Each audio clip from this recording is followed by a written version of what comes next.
it stops, no one knows. We're going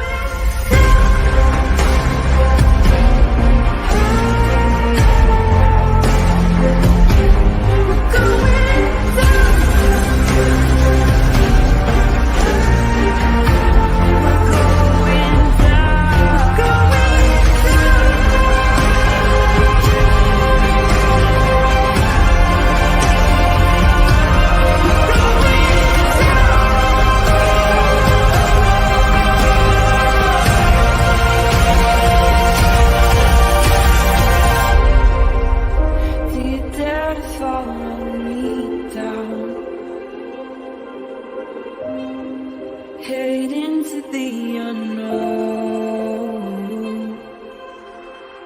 Na, na, na, na, na, na, na.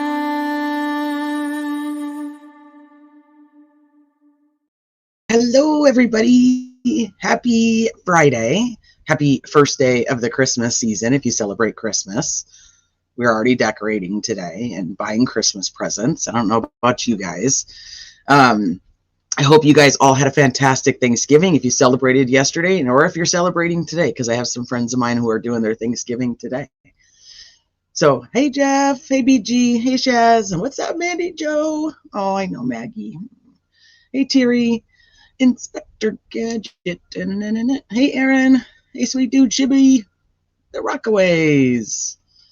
Hi, The Unraveling. Are you gearing up for Monday? It's almost here. The Unraveling, are you actually in chat still, or are you still listening? I want to know if you guys are planning on like going live, what you're doing on Monday, or if you're going to go live like after and like tell us about it. Hi, Nancy. Azulian. Hi, Dr. G. What's up, Grace? Yeah, Kelly. Hi, Dina. Yes, you guys are. So you're gonna go live like while you're there? Are you gonna do like the whole thing live? We're 100% planning on going live, assuming internet doesn't fail us. Okay. 5G save me. Hi, Teresa. Hi, Idaho Charlie. What's up, Christy? Hey, love. Hey, President. Hi, Ariel. What's up, JC Marty? Hi, Heather. Is it Friday or is it March? I have no idea. I've lost track. Well, you're lucky, because most of the time I come on here, and the reason I have to tell you guys like happy whatever day is to remind myself what day of the freaking week it is. Hi, Robin. Okay, let's see. Hi, Mary. Hey, Johnny. I'm not. Sadly, I wish I was, but I'm not. Well, hello, Art, and I'm not going to say the rest of it. As long as you're nice here, you can stay. I don't know of the purpose behind the name, but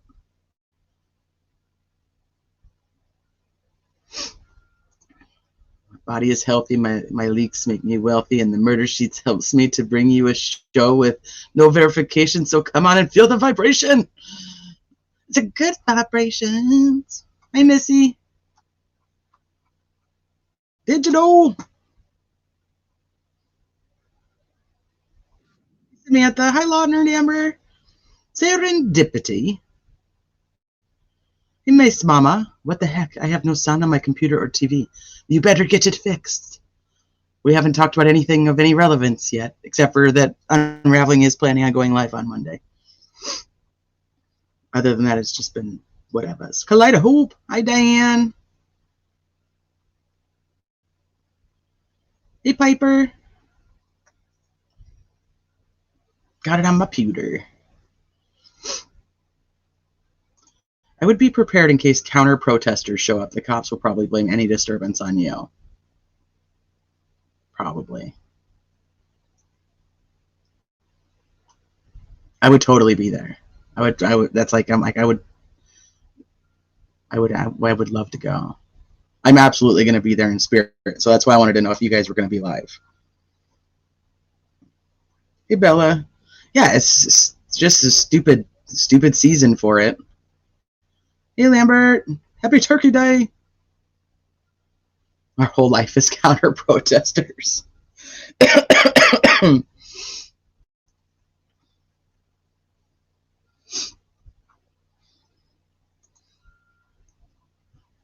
Nancy's going to go. She says she'll go live too. I told Nancy if she's going to go, she needs to call me at least like on video chat so then I can see it because I didn't know what the plan was. I'm going into as many chats as I can, tell people if you're in the area, go to the peaceful protest on Monday at 9 a.m. in Indianapolis. I hope I'm giving the right info. Perfect info.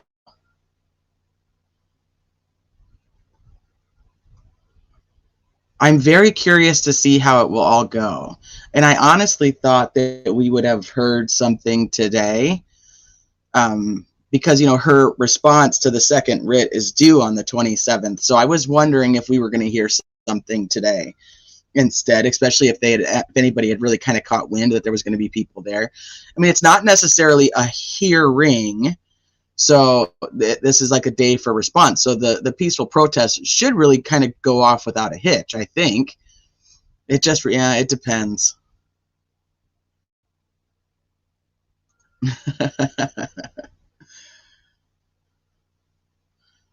Hey, Shelly. Hey, Jen.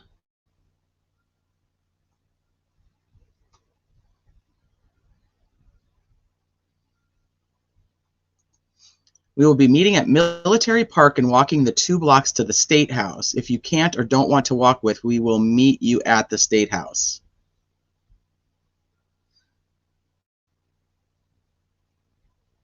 I have to do that a lot of the times myself. They're probably going to, she'll probably file something at 3:59 p.m. on Monday. Yeah, they probably need all the time they can to come up with their response. So she wasn't hospitalized when we finally heard about it, which was one of the most intriguing pieces to it was that she was already home. She had gone in she'd been in the hospital in the beginning of November. So why did the public need to know about it later? Why did they purposely put that information out later? That's what really bothered me. Maybe she'll recuse on Monday morning. My gut says that she's too much of a she's too proud to want to quit. So I feel like it was a little backdoor, possibly, you know, if she felt like things were not going her way, she could use this to recuse. That's just my thought. Did you check it a lot today? I haven't checked it a lot. Hi, Northern Light. I just don't, yeah, she's just so damn stubborn. You know, she's just like, yeah, proud. Proud is a good word. She's just a little bit narcissistic. Okay, so I have to know then the unraveling. Are you on the side that she's going to recuse, or is that the bet you're taking, or are you taking a bet that she's not going to? Hey, ASMR. They really think we're all stupid, like we can't see things they try to pull. So I was having this conversation earlier today too, is I feel like there's so much happening to cover up all the shenanigans that have already happened that I wonder, like when we kind of broadly stroke it as like corruption, but I'm wondering, like, what are they actually hiding? Like, are they actually hiding anything to do with the murders themselves? Or are they just trying to cover up their own mistakes and bullshit? Like, where are we really at with that? Hi, Crime Curious. I hope you had a good Thanksgiving. Oh, I think it is. It's absolutely over her head. But she's just not I don't see her being a quitter. I would like to feel a tiny smidge of surrender pity for a judge who ruined herself in the case she went so far to save. That's why I'm like, maybe she just has something that she knows she was allowed to do what she did the way she did it, and I don't see it, but I was like, you know, I'm keeping my mind open that maybe she's got something. She likes, yeah, that's what she looks like to me too. That she's the boss. It's her way or no way. when the whole thing very first came out, which was long before this stuff even, where she had told the courtroom that like if she caught people with their phones, she was going to have them like smashed. I saw someone comment somewhere that maybe she came down with a case of the bullshits. Don't make me laugh. I'm going to end up in a coughing fit.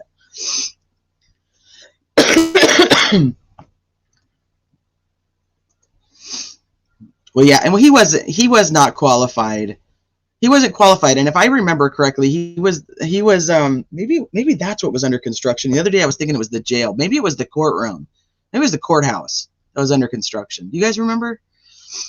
There was something where he was like getting a whole new staff, and he was not going to be prepared to be able to handle anything like this. And he should have just said that, because I think that would have been fine. It's that it was the added commentary of like, and the bloodlust and all the other stuff. I was like, you don't even need to add that in there. But he did. Oh, that's good, Dustin. Have you guys got it going? I haven't even got to listen to anything. I feel like, I already read that one. I feel like she's going to use it as a reason to ask for another time extension or to recuse, but I don't think she's going to recuse unless someone above her said you need to recuse. Don't care why, just do it. They give her that backdoor option. Yes, I already lost. Thought I bet we'd get a recusal before end of business Wednesday. Really? So a couple of the friends I was speaking with, they thought that she'd recuse today, that she'd wait until after the Thanksgiving holiday.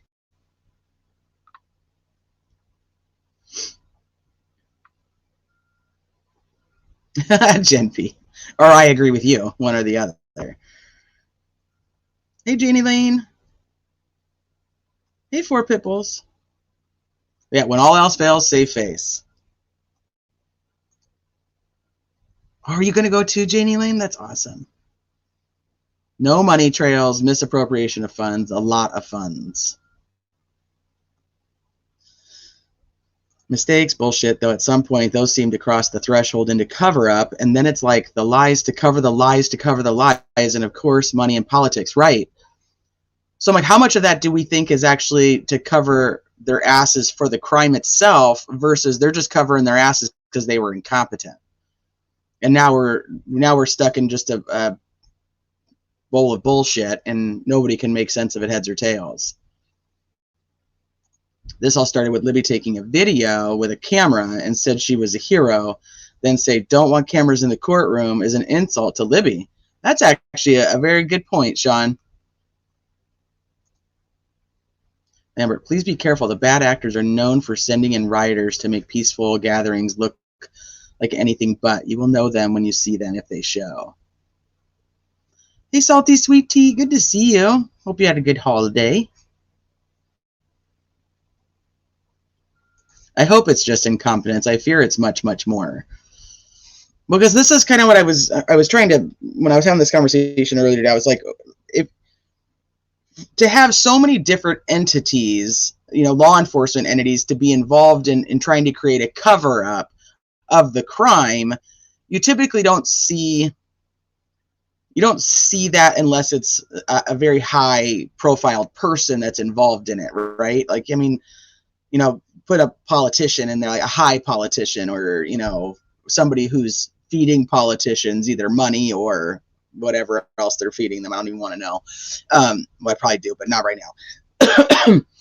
So I mean, that's really where you go into like covering up the crime itself. So it's almost, to me at this point, like they really just screwed up the investigation so bad that now they're just trying to like save face and be like, look, we've got our guy, everything's gonna work out just fine, everybody just calm down, and then all their mistakes will just go away because it's done. Like once when he's guilty, he's in prison, case closed. Nobody's going to question it anymore, right? I mean, the majority of people aren't going to question it anymore. So I think a lot of it has to do with covering up their own bullshit and the things that they did. Oh, yeah, do it. She did. She smashed. That's what I heard. Hi, Salty C. Good to see you. I think the courthouse was under construction because I remember seeing that the elevator was broken, but they are also building a new jail. Maybe it was both. I was actually telling one of my friends, I'm like, I don't even know if I should go live. My brain is like a foggy disaster, and so this should be fun. Let's just see what happens. Diener, he's so theatrical. He has gotten spanked by the appellate court so many times. They're tired of his BS like the rest of us. He's just small town, small county, Midwest judge. That's like, I just feel like that's really normal. They got to find somebody to fill the seats. Hey, Christine. What's up, Tony? The radio station's live and the TV channel's live. Do you have your website? I know you said you put it on the website. Do you have the website URL? POS drinker wanted to take a shot at tubers on his way out. Free speech. Peacefully protest for socially just cause. And this is a good one. And I don't think it, and I think there's some confusion on the fact that people think it's like going out there to rally that Richard Allen is innocent, and it's so much more than that. And those, they're not getting it. Let me see here. I was a little late because I was looking for a document that I couldn't find. And hopefully this is it.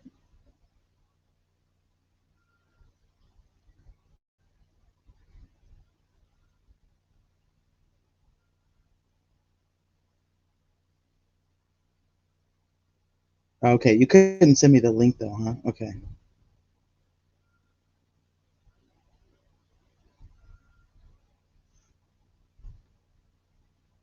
That's fine. I'll just use the screenshots. That'll be enough.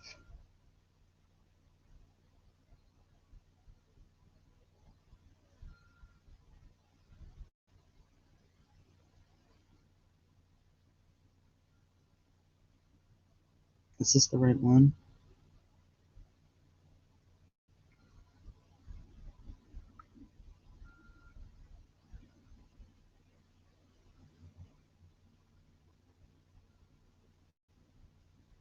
Oh, this isn't the right one, I don't think.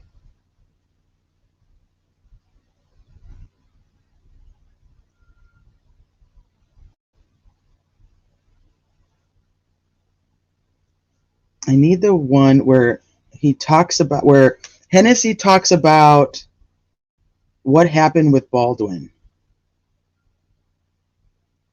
With Baldwin's office and Mitch. I'm looking for that document. And I know I have it on my computer somewhere. So it's the one where Hennessy. I think it's this one. You guys know which one I'm talking about? That Hennessy's talking about, that he, like, that, where it's the snookered one. The snookered, where he was snookered.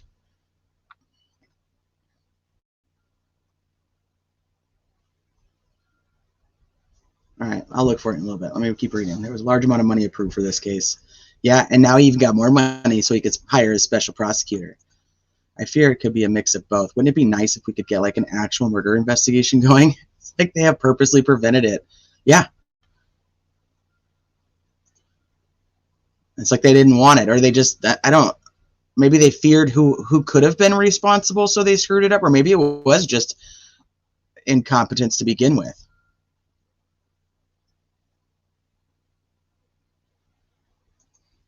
So somebody told me, all right, let me finish reading. Let me catch up on the comments first before I go into that.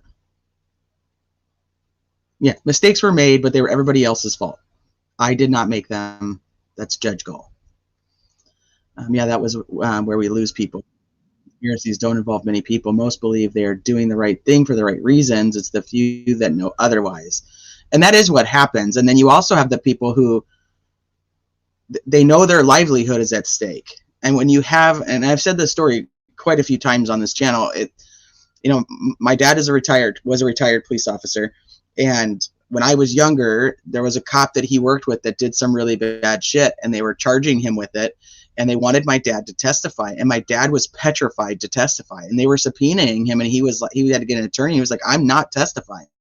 And it wasn't because he didn't think the other cop had done things wrong. It was because he knew once he testified, his livelihood was going to be over, because he can't do it. Can't testify against your buddies. So some of these guys that are just like the working man that are out there, and they're like, we don't have anywhere else to go. Like, we can't just move to another state and get a new job. This is where their families are. This is where their roots are. It's kind of, you either fall in line or your family's screwed.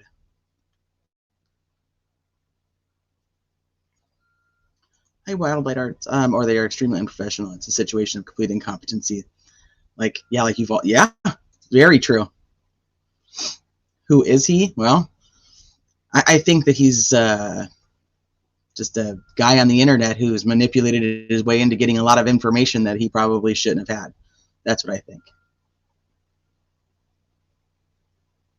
Oh, rock and roll. Well, you're welcome. I don't even understand half of it, so I don't know if I'm doing a very good job explaining it, but the pieces I figure out, I try. Yeah, the protest is so much more than that. It's not about Richard Allen's innocence. It's about us. It's about the people. It's about our constitutional rights and what could happen to us if we don't make sure that we stand up for them. You let your government take away your constitutional rights, and then we'll worry about whether Richard Allen's innocent or guilty, because if our constitutional rights are gone, it ain't going to matter.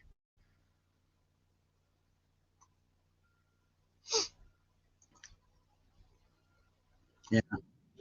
Indiana's finest is unprepared and overmatched to investigate a serious crime. They botched every step of the process from the search to the court proceedings. That's where I'm at. And like, now, how do you fix it? Like, how does he fit into this? It's a great question.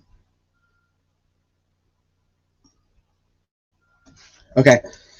It's titled The Memorandum Regarding Possible Disqualification. Okay, hold on. Let me see if I just got it, because my phone's going off.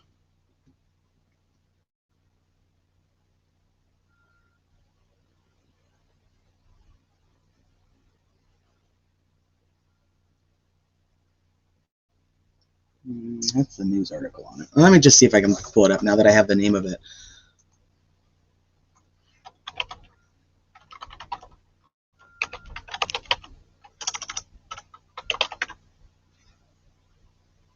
No, over here.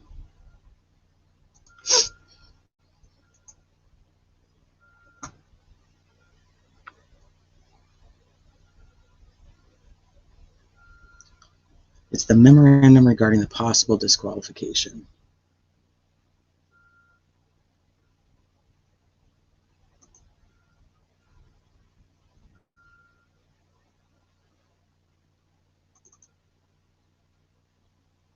Not to disqualify. Motion to reconsider.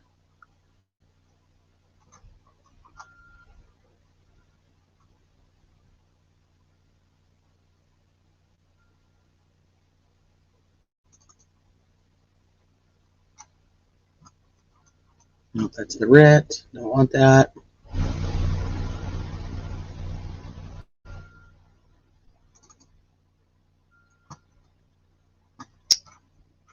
Maybe I have it in screenshots. Once I do that, when I get it in screenshots and I try to save it, and then it screws up everything.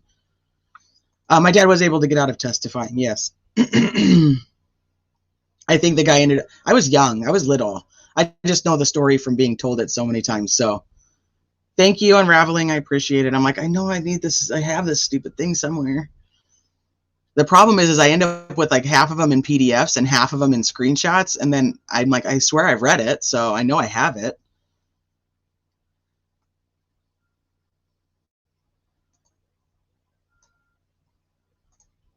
There you go.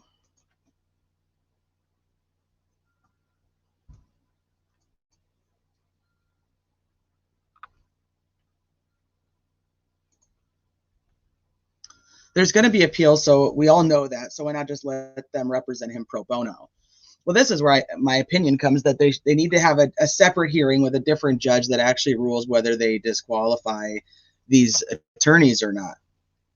Hi, Seth. I hope you had a good holiday. Hey, Julio Suave. This whole situation, if you go one way or the other, we've set it up for valid appeals processes. There's going to be appeals regardless, but we're setting it up for valid appeals, which is the potential. Like if you follow the Murdoch case, there's a very good chance Murdoch's going to get a new murder trial.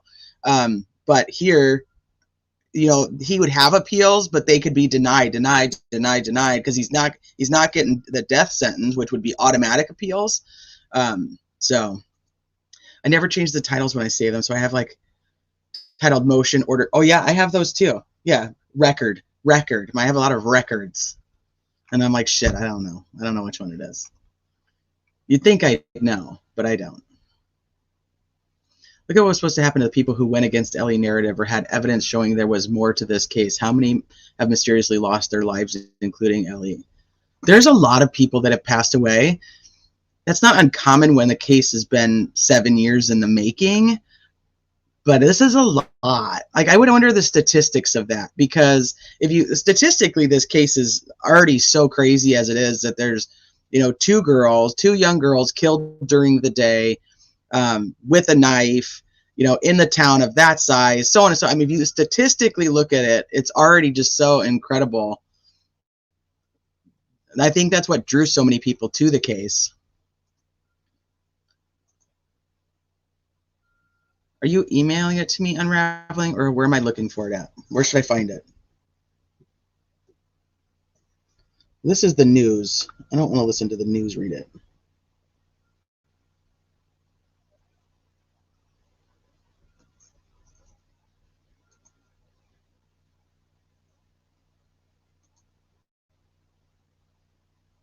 So somebody had a question the other day too that I thought was a good one, was if this case, the change of venue, or actually it's the change of veneer, but would it be better that they actually have people that are from Carroll County who do understand what's happening in Carroll County?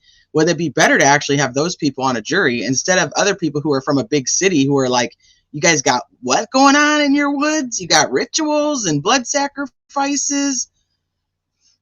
Oh, okay, I'll copy and paste it.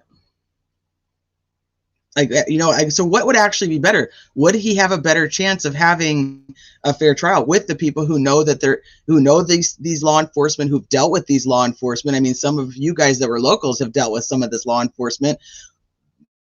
You probably wouldn't make it on the jury, but you wouldn't make it on the jury. They'd be like, do you know this guy? And he'd be like, oh yeah, I know that guy. Hi, Dark Horse Justice. All right, let me go over here. See if I can find it.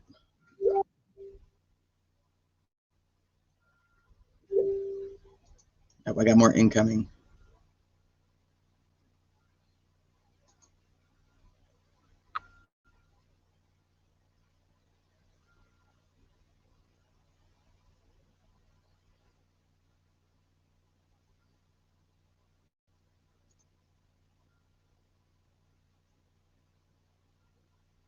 Did you already put it in here and I missed it? I'm slow tonight. Sorry. It's why we love Mike T so much. He's a good friend and truly a good cop. They did him so dirty. He's better off now. He's retired technically, right? Johnny, I'm Squeaky Wheel. I'm trying to tell Miss Criminality to change the title. Mark will be pissed. Hot. LOL. Last time I checked, he's got millions. Enough to wipe us all out. Change the title of for his Funky Bunch? I like my title. Took me a long time to come up with it. I just emailed it. Okay, perfect. Thank you.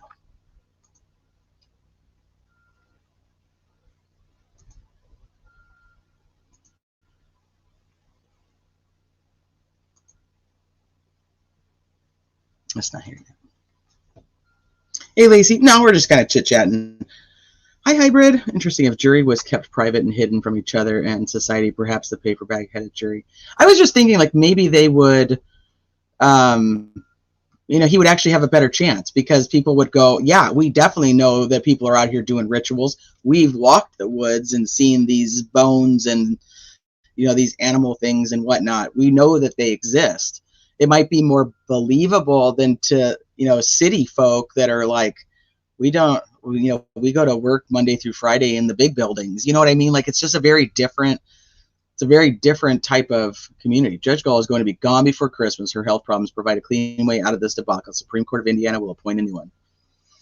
But will they bring back Baldwin and Rosie?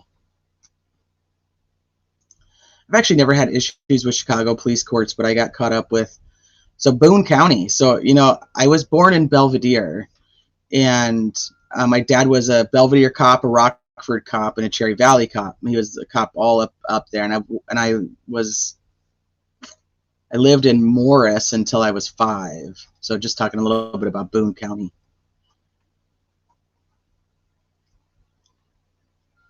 That's where my family's from.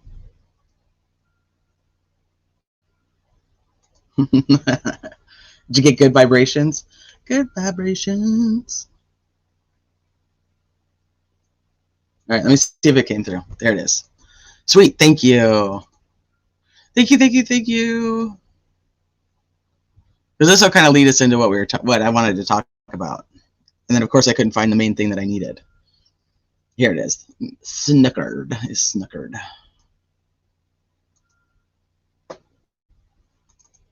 Yeah, now it just says document 4. That's why I can't find shit. This is document 4. Great, thanks.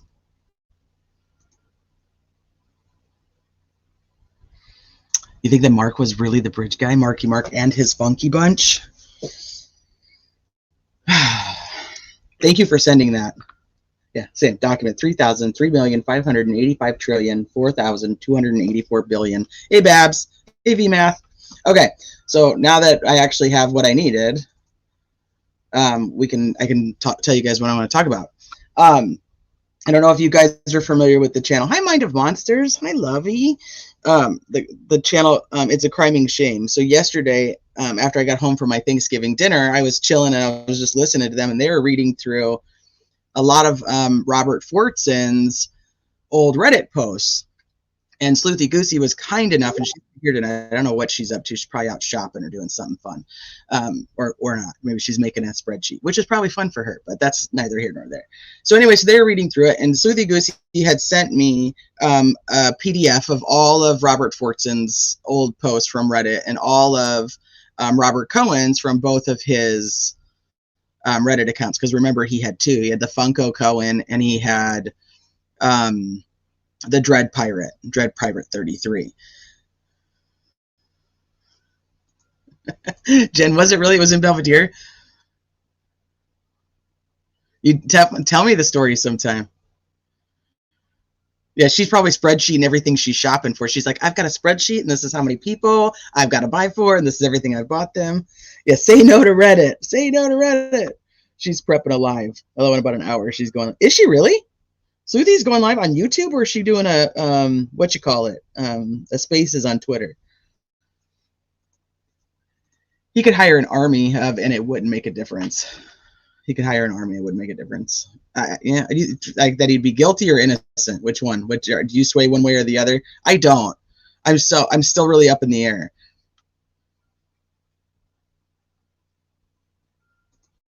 Yeah, freaking court clerk. It's always her fault, the Rockaways. This all.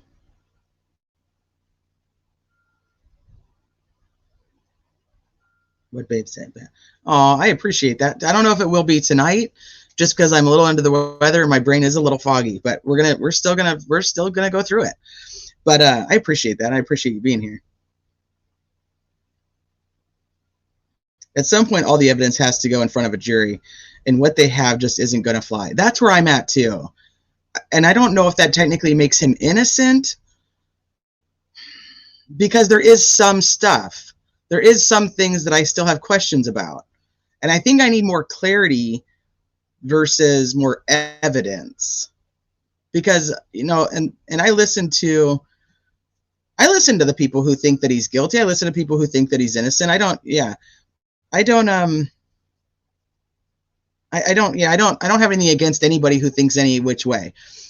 Unless my biggest issue is when people tell me that I'm a moron or I'm an idiot or, one of those things. I don't like any of that kind of stuff. So I typically will start to shy away from channels that just call people names for thinking differently. I don't really like that. Like, if you guys think that he's guilty, you guys are a bunch of fucking morons. If you guys think he's innocent, then you guys are a bunch of idiots and you need to go back to college. I don't really like that. I just want to be able to talk openly and freely about how I feel and what I think and question things. So I don't even know where that got me. See, this is why I probably shouldn't be doing this. What did that get me? Where were we talking about that got me there? Sleuthy's going live on YouTube. She's back on YouTube. Yes. McClellan's criminal record would disqualify him in most places country. I don't even know I don't even know how I got there.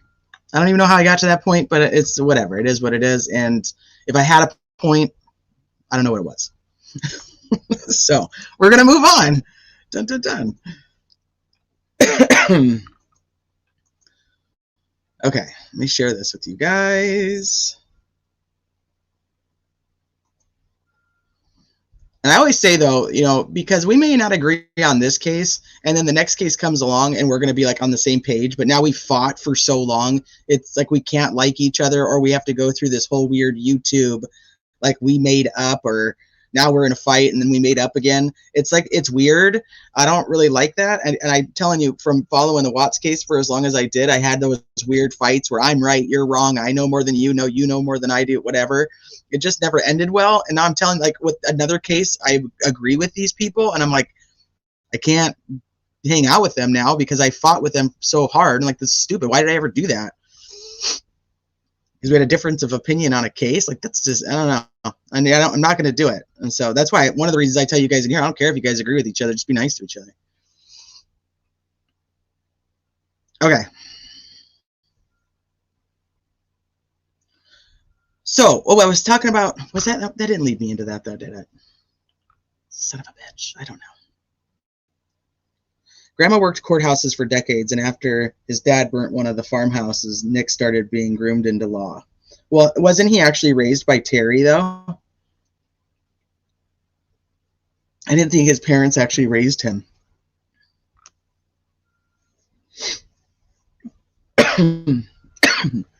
Yeah. Or if I'm like asking questions and then they're like, you don't have a right to ask that question. And I'm like, I have a right to ask any fucking question I want to. You don't have to tell me the answer, but I have a right to ask it. Yeah. Aw, thank you, Piper. Or if you question Ari's fundamental right, you're an embarrassment to society. Yeah. Like, yeah, you're just such an idiot. How dare you think any differently? Yeah, I don't like censorship, but I don't like mean. Nick whipped his, oh my God. Is that true? Is that true? I had it on the screen for a hot second, but I don't know. Is that true? Yeah. See, Alley Cat, and I like you anyway. I don't care if you think that. I don't care if you think he did it. I still like you, and I still like having you around, and I still like talking to you.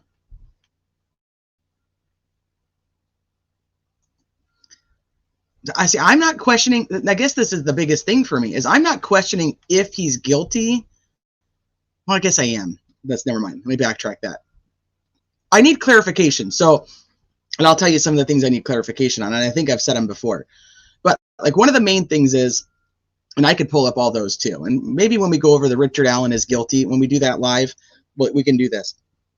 But why, if he says he was, that's a main argument for people who believe he was guilty, is that he said he was there, and that he changed his story. But he didn't change his story. They changed his story. So in his original statement to Dan Doolin says that he was there between 1:30 and 3:30. And and now we don't even know what was actually said, because there's no damn recording of it. So he could have said he was there from 1:30 to 3:30, and Dan wrote between, but that's not the point. Dan wrote between 1:30 and 3:30. Now, in the probable cause, they change it to saying that Richard Allen was there from 1:30 to 3:30. Those are two different definitions. They don't mean the same thing. And so it might be semantics, but it's important because it goes along with the whole changing of the terminology of, Sarah, who supposedly said he was muddy and bloody. And then they're like, well, they probably said he was bloody because she had said that he was muddy and looked like he'd been in a fight. And so somebody who'd been in a fight probably has blood. So then they changed it to bloody. Well, you can't do that. Yeah, I mean, I can do that in jest, like talking to you guys, just like if I'm hanging out talking to you on the phone. But you can't do that when it comes to whether a man is going to be put away forever. Those words matter. So him saying that he was there between 1:30 and 3:30 means he could have left at 1:45. I'm not saying he did. I'm just saying that's what it means. Now, them changing what he said says he was there from 1:30 to 3:30. That means he was there the entire time and could have been there from noon to 5, but he was there from 1:30 to 3:30. So I need clarification on things like that. And then he changed his time because he knew that people were looking for, the girls went missing then, and he needed to change his time, so he had to lie. I'm like, okay, then why did he not lie about the clothes that he had? Because he doesn't tell Dan Doolin what he was wearing. He doesn't tell him that. He doesn't say I was wearing, when he goes and talks to Dan Doolin or Skinner, whoever you want to think that he actually talked to, he doesn't tell them I was wearing blue jeans and a blue-black Carhartt jacket. He doesn't say that until October of 2022. So do they ask him, hey, do you own, would you typically, in 2017, did you typically wear jeans with a blue or black Carhartt jacket? And he says, yes, I did, because that's typically something that he would wear or something that he had worn. Do you think that he actually remembered that he was wearing that? I don't know. Once again, I need more clarification. I'm more detail oriented, and I need to be able to hear him say in that interview on February 13th, 2017, yes, I was wearing blue jeans and a blue-black Carhartt jacket. Because otherwise, how do we know that's exactly what was said? We know there's changing of terminology in this paperwork based on what we can physically see being changed. Dan Doolin does not say from 1:30 to 3:30. He says between 1:30 and 3:30. The cops change it to make probable cause. That's problematic for me. So I need, that's what I need. If somebody can say, here is the cell phone and it shows that he was there at 2:15 in the, right there. And then I'm going to go lean towards the guy did it. Those little pieces of the puzzle are going to push me more towards his guilt.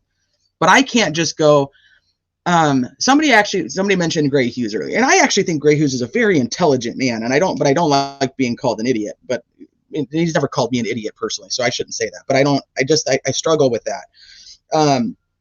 But so somebody asked me to watch something that he had put together. It was like a animated, like, here's the travels of everybody, and here's how, kind of shows like how he's guilty. And I can see what he's putting together there. It makes sense to me. Except for if you just say, if I tell you to go back and watch this video by Gray Hughes, and I tell you to take out the words Richard Allen and put in criminality, it all makes sense. It doesn't prove to me that it's Richard Allen. The biggest issue I also have is the 3 girls.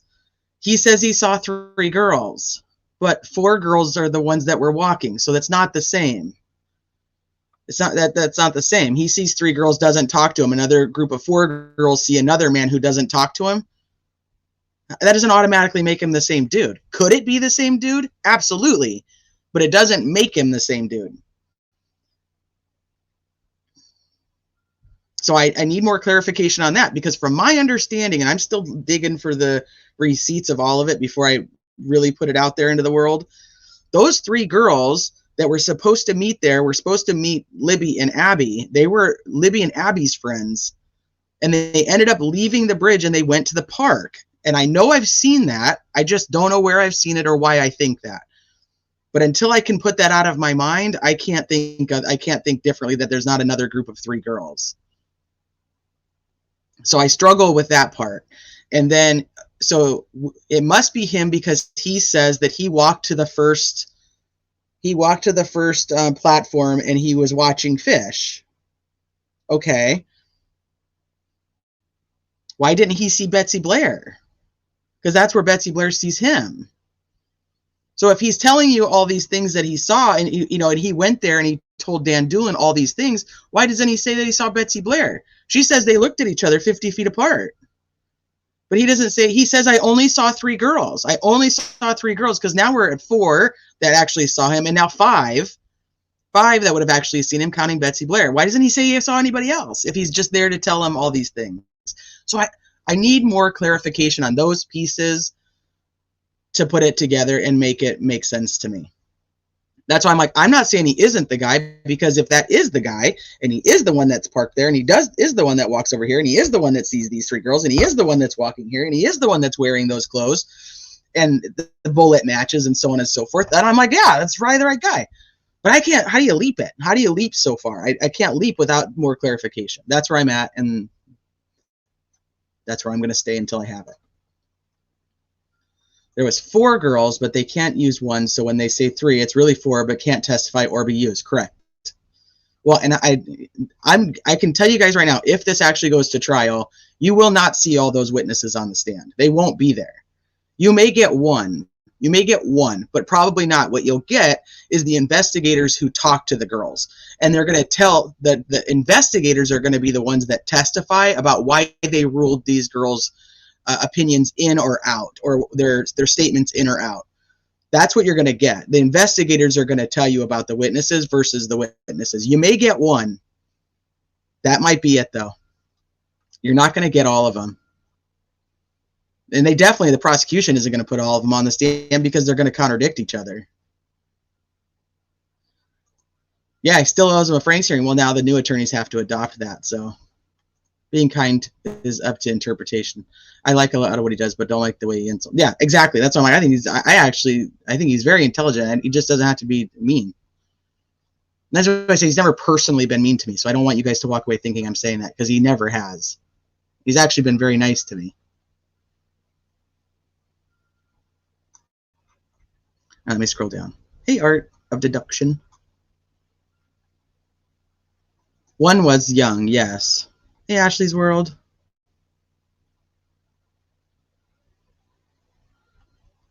Angela, did you say something up here that I missed?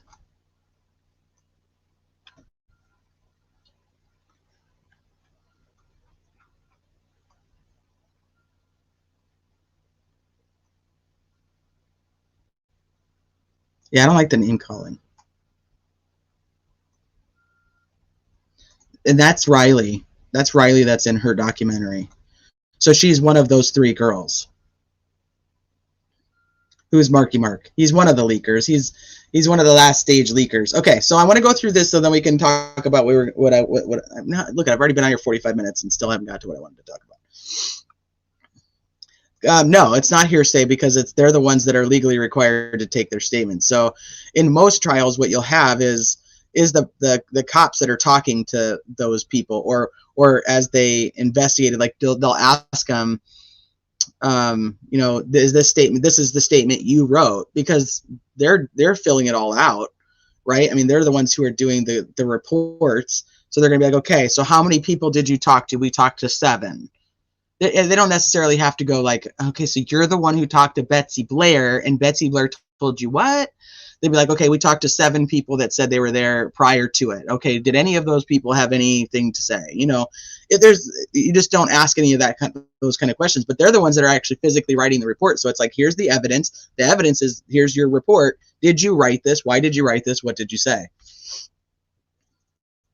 So if you look at like a lot of other trials, what you get is, that's why I said you might get one, whatever one they're going to go with, whatever one they feel is going to be the most pertinent. But these eyewitnesses are just a mess. They're a mess. Yeah, the defense says he saw 3 girls at noon. Now, can they find those 3 girls? That would be a question. And say, hey, were you right here? And did you see a guy that was walking? Is that possible? Yeah, you'd think so, but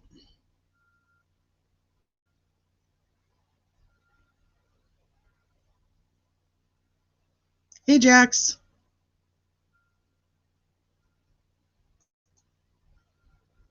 Right, but it's not even that he's lying. Well, I mean, not necessarily, because his statement says that he was there from 1, or his statement says he was there between 1:30 and 3:30.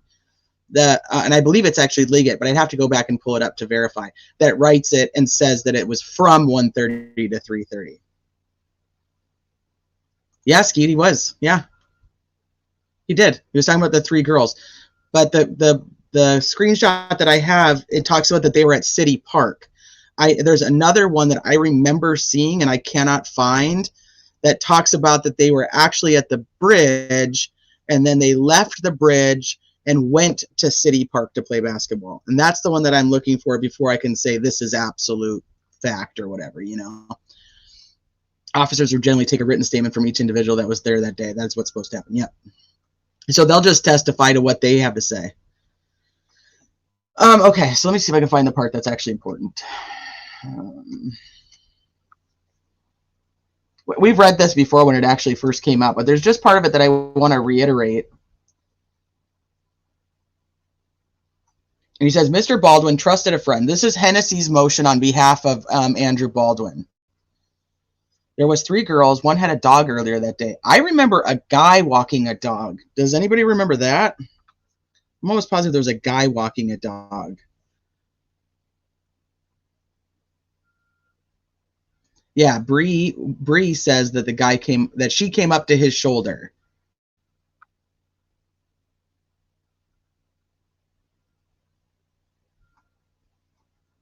What did you hear? Hold on.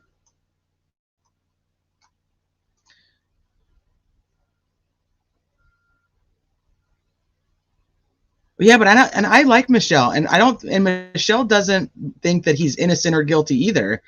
And I think, you know, this is when I talk about, like, on this case, her and I are almost verbatim on the exact same page. You can't just take away somebody's constitutional rights. And I continue to use the whole, you know, relay race. You can't just run the first and the fourth leg of the race and say you won. You have to actually run the whole race. They have to run the second and the third, and that's where we're at now, and that's what they're not doing correctly. So that's what if you don't care about, you know, all the middle stuff, and you just think he's guilty, then I don't even know why anybody would be covering the case at this point. Because if you're already that far into it, that most people aren't even talking about whether he's innocent or guilty.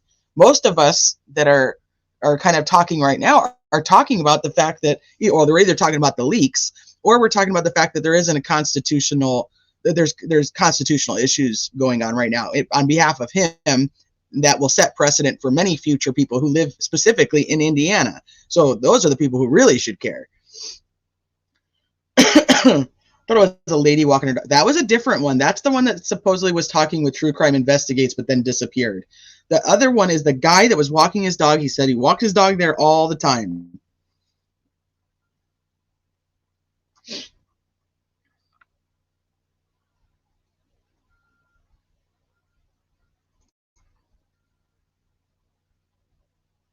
Yeah, but why didn't they why aren't they talking to the other girls? Yeah, there was a man who was walking a dog that was interviewed by the news channel, and he said something like, I walk my dog here all the time. I walk my dog here every morning, or something like that. And I hate, because I'm really just kind of throwing it out there, and I'm not being able to tell you guys the factual statement that was made, and that's why I like to show you guys the receipts.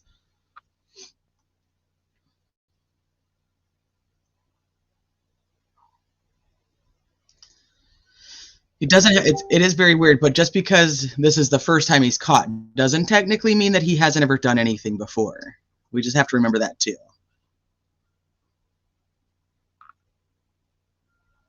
Yeah, can you please? You want to send it to my email? It's criminality187@gmail.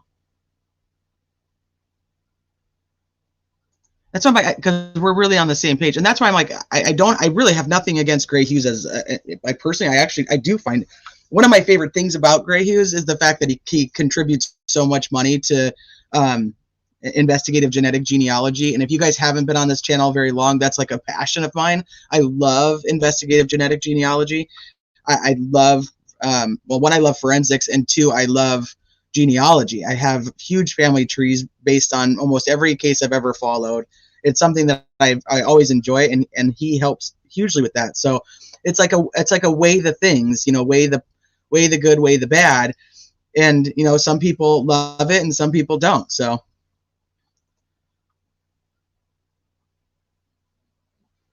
yeah, I can get along with everyone. I don't care if people agree with me. Oh, is she really? Aw.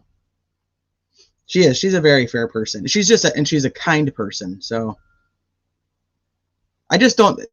I don't think anybody needs to be yelled at. But I don't want to dwell on that, because then we'll just sit here all day talking about who yells at who and when and whatnot. There's good and bad in everybody, and including myself. That's just human nature. So yeah, the city park is right next to Freedom Bridge. And so the original one says that the original screenshot I remember seeing, and I've been digging back in Facebook groups trying to find this stupid screenshot. It says that they were meeting them there, but the girls didn't show up because they weren't sure they were going to be able to come. And so Libby and Abby actually were coming later. So they had already left and went to City Park to play basketball. Now, please do not take that and run with it, because I don't have the damn screenshot to show you. But if you know what screenshot I'm talking about and you can find it, I would love to have it. Okay, so Mr. Baldwin trusted a friend to respect his office space. He was betrayed. Since that transgression, Mr. Baldwin has kept all Delphi-related items locked in a room or locked fireproof file cabinet. Furthermore, defense counsel has been... Did I already miss the snookered part? I did not, did I? There it is. Yeah, it is. I did. Hold on. There it is. He did nothing wrong. He was snookered and abused.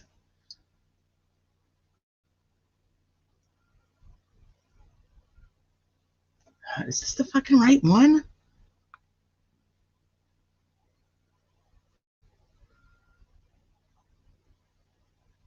It's the... Oh, shit. Maybe this isn't it. Hold on. I'm going to read through this real quick.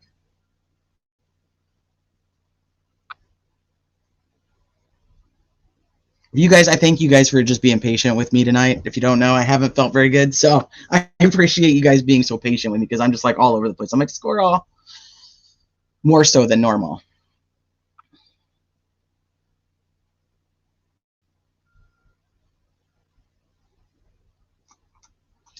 It's the one where he tells them that Baldwin had been talking with his friend.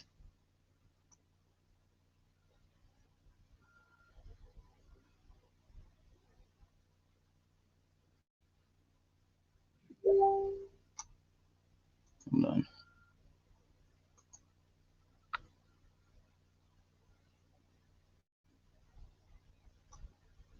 Oh, thank you for sending that.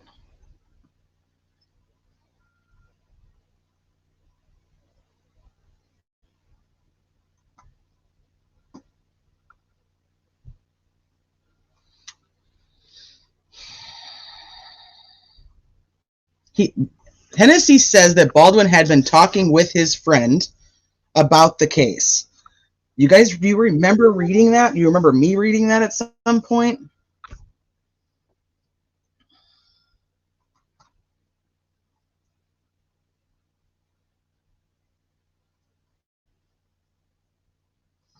Okay, the issue before the court is a horrible tragedy created by persons not related to the defense of Mr. Allen. There were 3 disseminators. I just want you guys to remember this part too. 3 disseminators, one of which committed suicide after the law enforcement investigation began.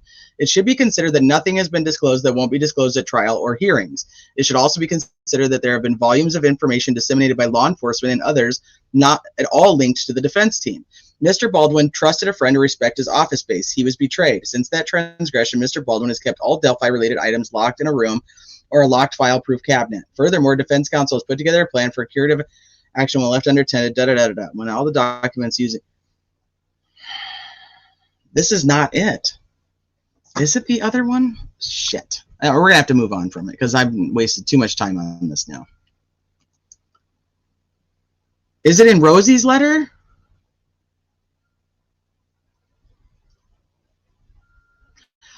Is it in Rosie's letter?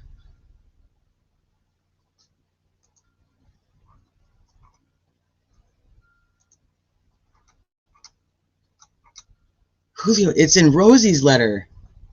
Well, no wonder I can't find what the hell I'm looking for. Is it in his motion to continue? Motion to reconsider? Don't worry, you're not too late. You're not too late, Tornado. Okay, Unraveling, thank you. I'll find it. Now it's personal. I know. I know, I'm like, damn it. Yeah, I think it is Rosie's letter.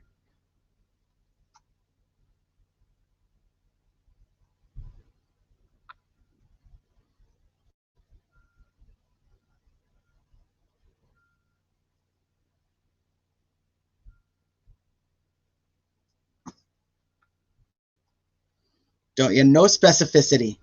No specificity. I hate that word. It's the word that catches me on every one of these. Oh, he said it for, okay, sorry. Dan Doolin failed it. You'll never find it. That's probably the issue. Dan Doolin's had something to do with my damn computer. All right. It's his, I think it's his motion for continuance.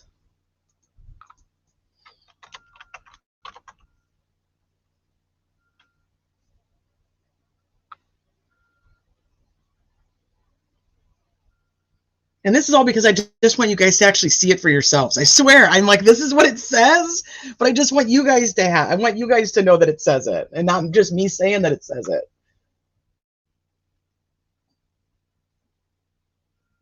It's the motion to reconsider. No, it's not that one. It's the motion for continued representation. The motion for continued representation. No, I thought it was the snookered, but it's not. It is. It's the one from Rosie who talks about that he knows that Baldwin has been doing. I don't think it's the motion to disqualify. I think it's the one that he wants to stay on. Hold on, I'm looking.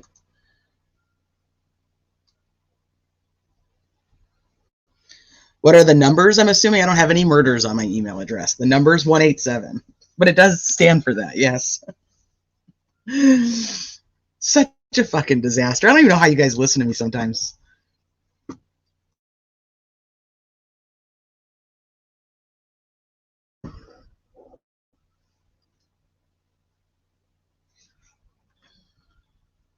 Did somebody find it?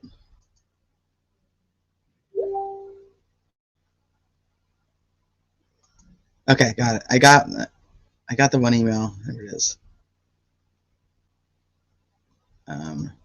That's not the record, though.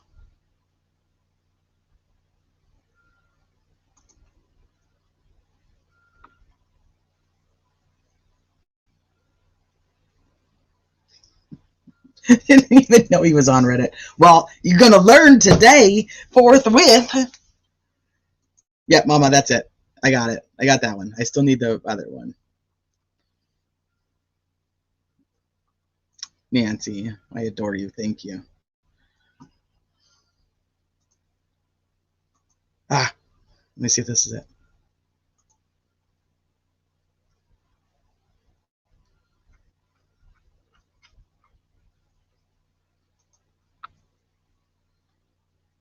Not getting an abacus. Is this it? Let me see. Page 8. Now it's just like I just want it because now I'm pissed that I don't have it and I can't figure out what the hell it is.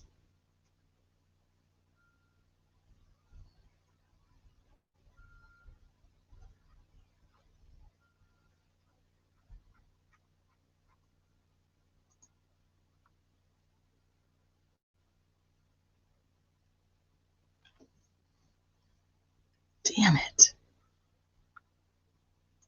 Let me try this one.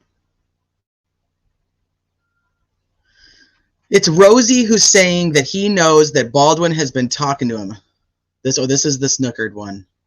No, not the right one. No, it's the...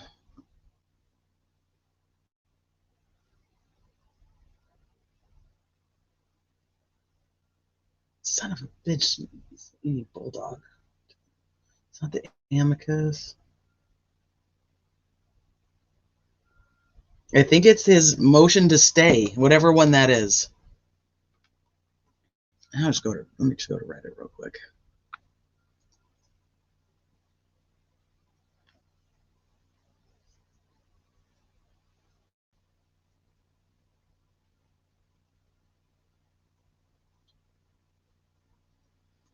I believe what I'm looking for is Rosie's motion for not continuance, that he was going to continue representation. Rosie's motion to continue representation. He filed it the same day that he filed the motion to disqualify.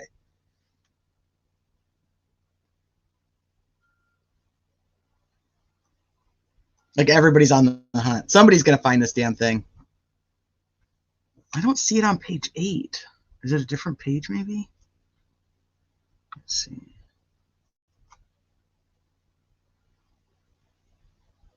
It's probably in here though.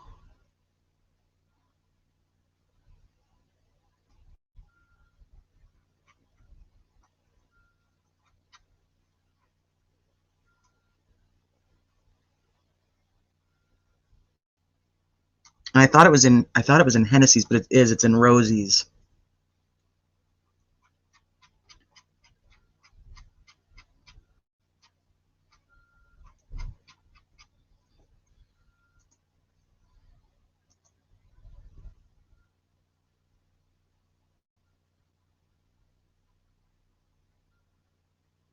It was his motion to continue representing. Motion of continued representation. Let me go back over here. Here's my files. Response filed. Objection. Unredacted. Unreleased. Richard Allen. Exhibits. Let's see what this one is. Is this the motion to disqualify? Yeah.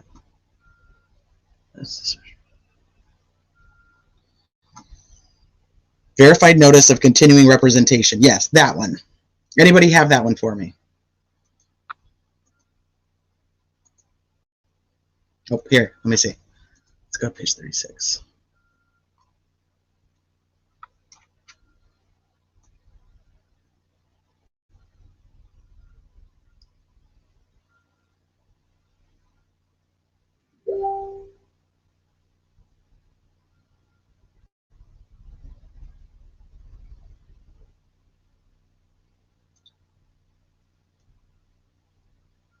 This is his affidavit. This might be it. Let me just pull this over here real quick.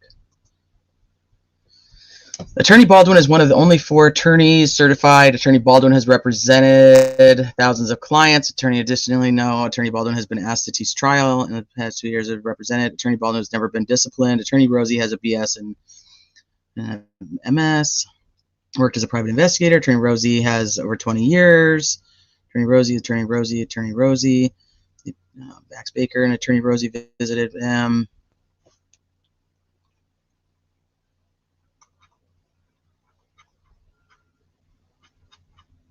Nope, that's not it either. Shit. All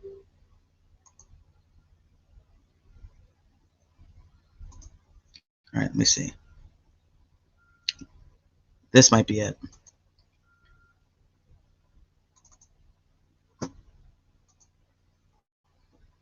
On November 14, 2022, counsel entered his appearance on behalf of Richard Allen on October 12th. October 17th, email Attorney Rosie requested. This is it, but I think there's another page to it. Do you have the other page, lovely lady who sent this to me?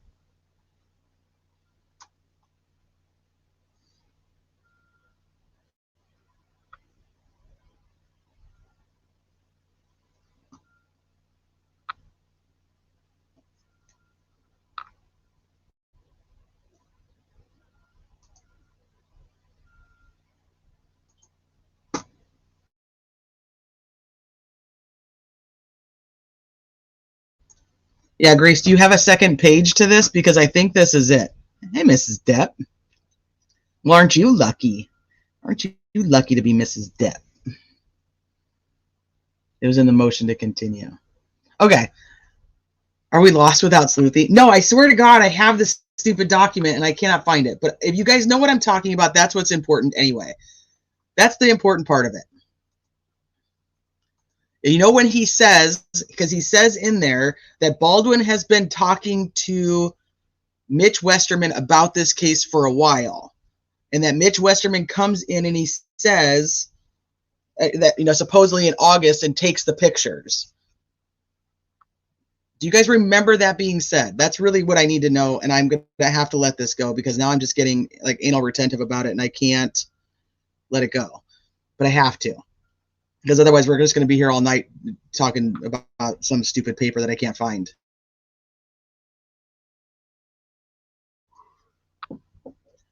It's the one where Rosie says that Baldwin has been friends with this Mitch character for a long time and that he's been talking to him about the case. I just wanted it in black and white to show you guys that Rosie knows that Baldwin is talking to Mitch and has been for a long time. It's in my video. I know. It's in my video about the Supreme Court docs. I know I have the damn thing. I just don't know where the hell I filed it. You know what? I'm probably going to have to like not go live and just sit here and go through all of my freaking bullshit and just get it lined out so that I don't sit here and do this. Because I'm telling you guys, like, it's bugging me because I know that I know that I saw it and now I don't have it. And you guys are sending me all kinds of stuff. No, that's not it. I'm gonna check this one more time.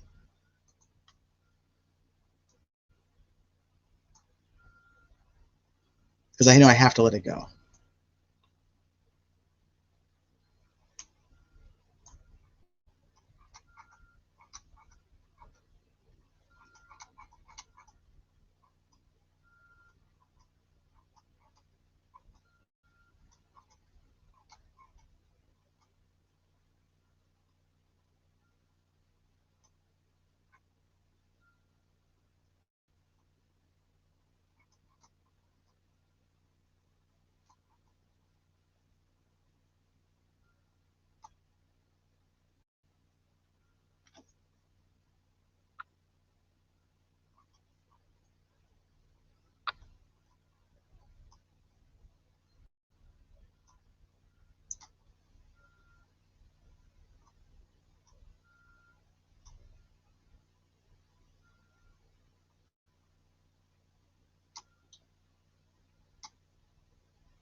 Okay, as long as you guys know what I'm talking about, I legit, I have to like let my brain just not worry about it anymore because we have to move on to what the whole point was of this. But there's in one of these damn papers, and I'll probably find it immediately after I'm done with the live. It just says that he knows that Baldwin was talking with Mitch about the case. And that's important because of how long Nick McClellan, when they're in the transcripts talking about the investigation, proves like that there has been like a longer leak of info. And I think that's part of what it is that there has been, and he's allowed to talk to people about the case in general if they're working, even if they don't work for his firm. I mean, he can actually talk to third parties to get opinions, and they won't be able to testify, but he can have those conversations. Now, I don't know if Mitch would qualify that or not. It's criminality187@gmail. In case anyone ever asks why you spend so much time on Delphi, just show them that thing right there. I know, this is so dumb. Hey, Carla, it's okay. You've not missed anything. Don't make me laugh. But it just leads to the point of what we're going to talk about, how this information has been coming out. Yeah, it is. Yeah, 187. Criminality 187 at Gmail. And it could be in one of these things, and maybe my brain is just a foggy disaster, and it doesn't matter. So, once again, I just want to pull up. I'm going to have to like timestamp this video for anybody who comes in and apologize for just my lack of preparation. Why isn't this downloading correctly? Okay, let me pull this up. So these are everything that Mark talked about on Reddit under his Funko Cohen 87 account. I'll just go in and like edit out the whole. I need a spreadsheet. You have no idea, Mind of Monsters. I have so many spreadsheets. I need a spreadsheet of my spreadsheets.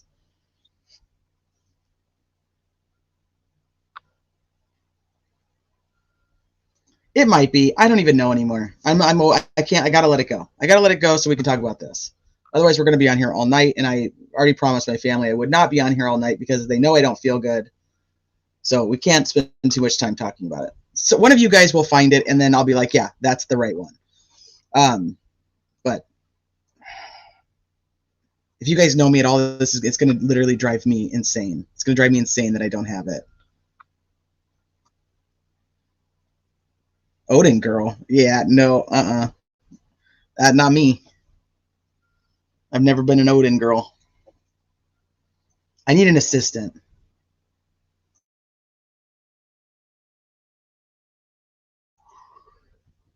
Okay, so Sleuthy Goosey was kind enough and sent me all of the things that he has been talking about throughout time. So I thought we would read through them. Do you guys still want to do that? Should I just delete this live and just pretend it never happened? You guys still want to go through these?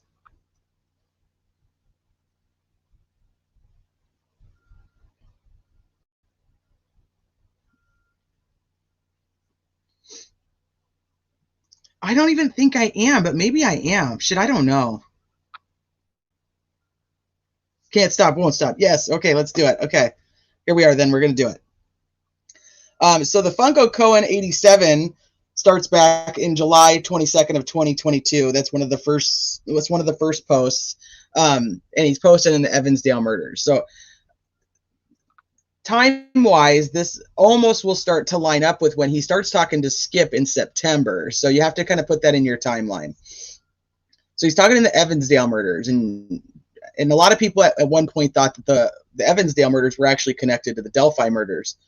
Because it was two young girls that were killed off of, the trail that it was in.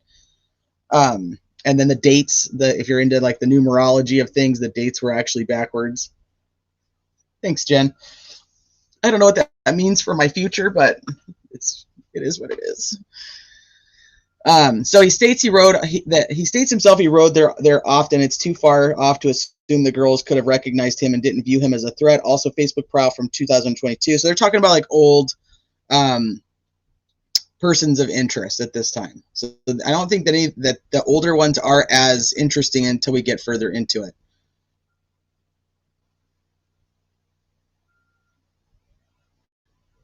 Okay, you guys are all saying yes. I appreciate you guys. I really, really do.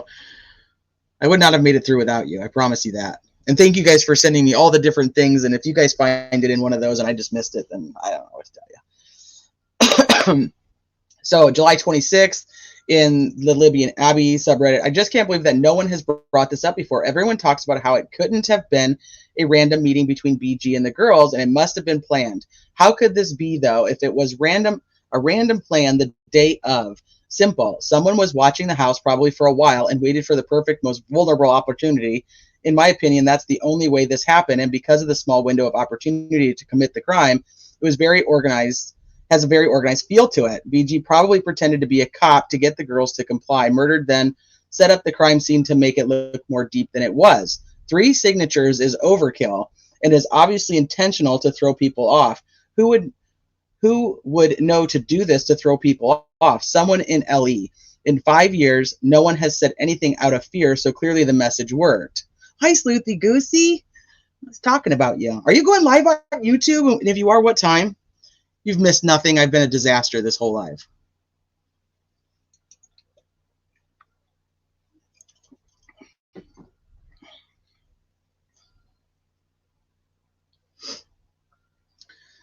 So the 3 signatures has been out there because of Robert Ives, the first prosecutor who retired at the end of 2017. He talks about that there was 3 signatures and it being a non-secular crime scene.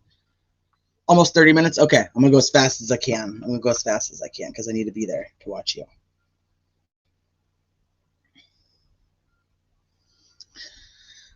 So then he says, do you realize how ridiculous that sounds? If there was any indication that Libby had plans to meet someone that day, there would be a digital trail and a closed case. The signatures were done as a red herring so people would sensationalize it like you have. Ever wonder why Carter said the killer may be in this room? Because he, the FBI, knows that someone in LE has ties to this. She probably would, but I'm not going back. I can't go backwards, Aaron. I can't go backwards. Or Jen, I can't do it. You guys can tell her. Did you really? You guys are killing me. Let me see.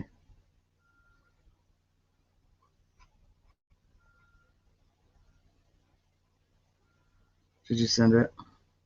Hold on.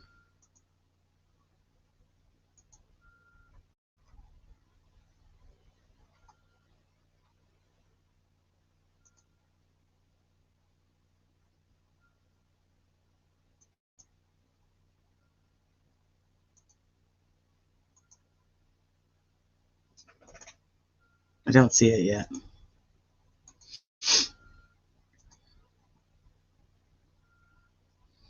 I'm gonna keep your expectations low.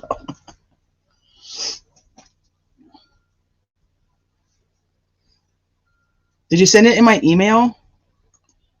Because I don't have it.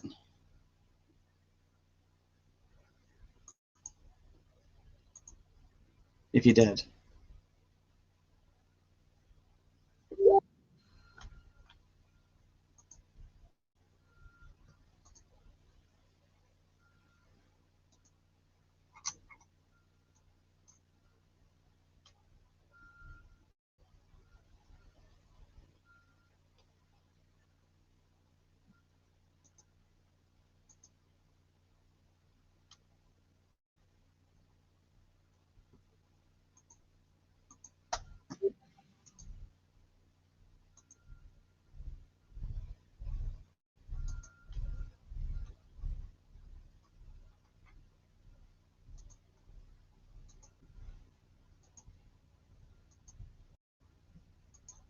Okay, we're gonna keep going.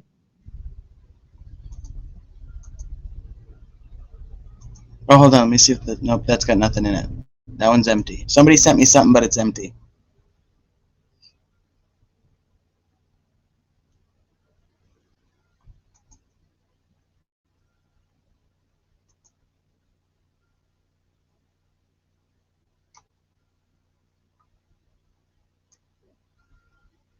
Let me see.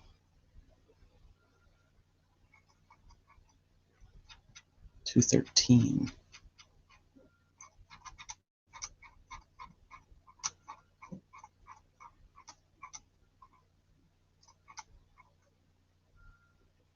Okay. I think this might be what I was looking for right here. Let me bring it over. Hold on. Not that I mean, it's like not even the most important part of anything, but except for the fact just mentally having it. Can you guys see that? Okay, yeah. Okay. This, I think, is it. In the wake of the recent circumstances surrounding the distribution of crime scene photos in this case, Andrew and I thought it appropriate to communicate to the court in writing our version of the events and general thoughts regarding Nick's comments that he believed disqualification may be the appropriate remedy here. Naturally, those are strong words and warrant some response from the defense. Therefore, we thought it appropriate to provide you some context regarding what has occurred here and the circumstances arising therefrom. Our thoughts are as follows. Facts. Andy has offices in 3 separate locations, but primarily works out of his Franklin office. In the far back of his office building, Andy has a personal office which sits next to his conference room. Throughout this case, we, the defense, has utilized this conference room as our quote-unquote home base in terms of storing diagrams, photographs, and other exhibits that are involved in this case. We have also used the conference room for our defense team meetings and to generally review discovery. This includes searching through the 20 or more hard drives that we have been provided by the state, various thumb drives, and other discovery documentation. I would estimate that 90% of the discovery and related materials in this case are generally located in Andy's office. Andy has a friend by the name of Mitch Westerman. Thank you for sending this. And unraveling, it was what you sent me. It was just on a couple pages beforehand. Like if I had just looked up, this is it. Mitch has a law degree from Valparaiso and at one point in the past worked as an employee at Andy's firm. Mitch is also Andy's personal friend. It is my understanding that Mitch had a girlfriend in the Franklin area and therefore would routinely stop by the office when he visited his girlfriend. Andy communicated to me that Mitch was a fairly skilled strategist and that he would sometimes communicate ideas and circumstances with Mitch to get his feedback. Andy reported that he did this on occasion in this case. This is what I was trying to show you guys. And so when we talk about this longer leak and that Mitch was feeding out information, it was probably coming from Baldwin. This is the whole thing I wanted right here. Andy reported that he did this on occasion in this case, and at no time did Andy ever authorize Mitch to duplicate or take physical possession of any exhibits or documentation on this case. I feel like I'm going to be able to sleep tonight because now we actually have it. Thank you. So the whole purpose was to let you guys know that there was communication going from Baldwin to Mitch Westerman about this case. That he was a fairly skilled strategist and that he would sometimes communicate ideas and circumstances with Mitch to get his feedback. Andy reported that he did this on occasion in this case. So when we try to figure out, like, how was Mitch getting all of this info, we know where it's coming from. I mean, part of it, at least, anyway. Oh, my gosh. I feel like a weight has been lifted off of me.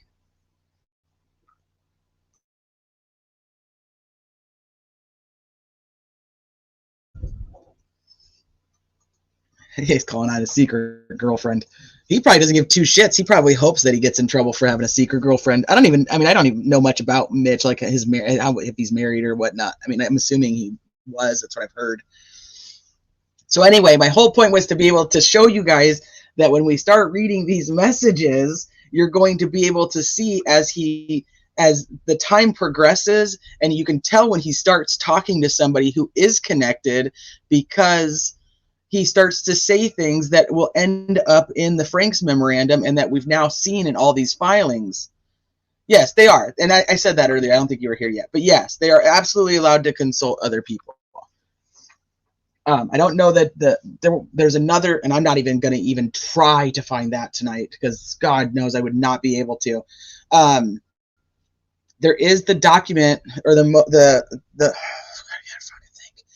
motion that was put out, or the order that was put out by the judge on how they could and would and who they could consult with.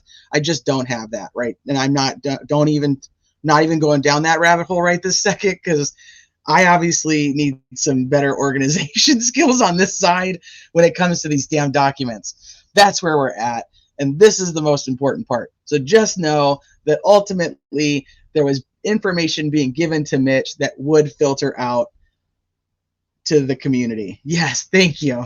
I got it from Sleuthy's Twitter. Don't make me laugh. I'm not surprised though. So as we read through, you guys could see that.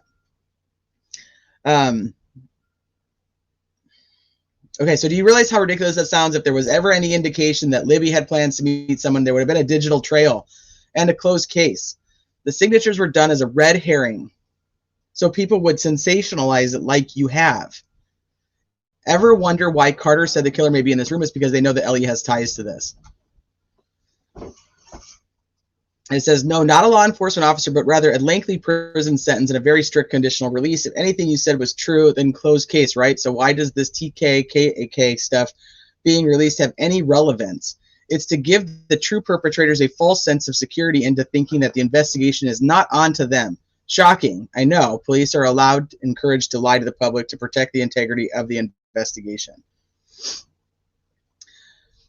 Hold on one second, guys.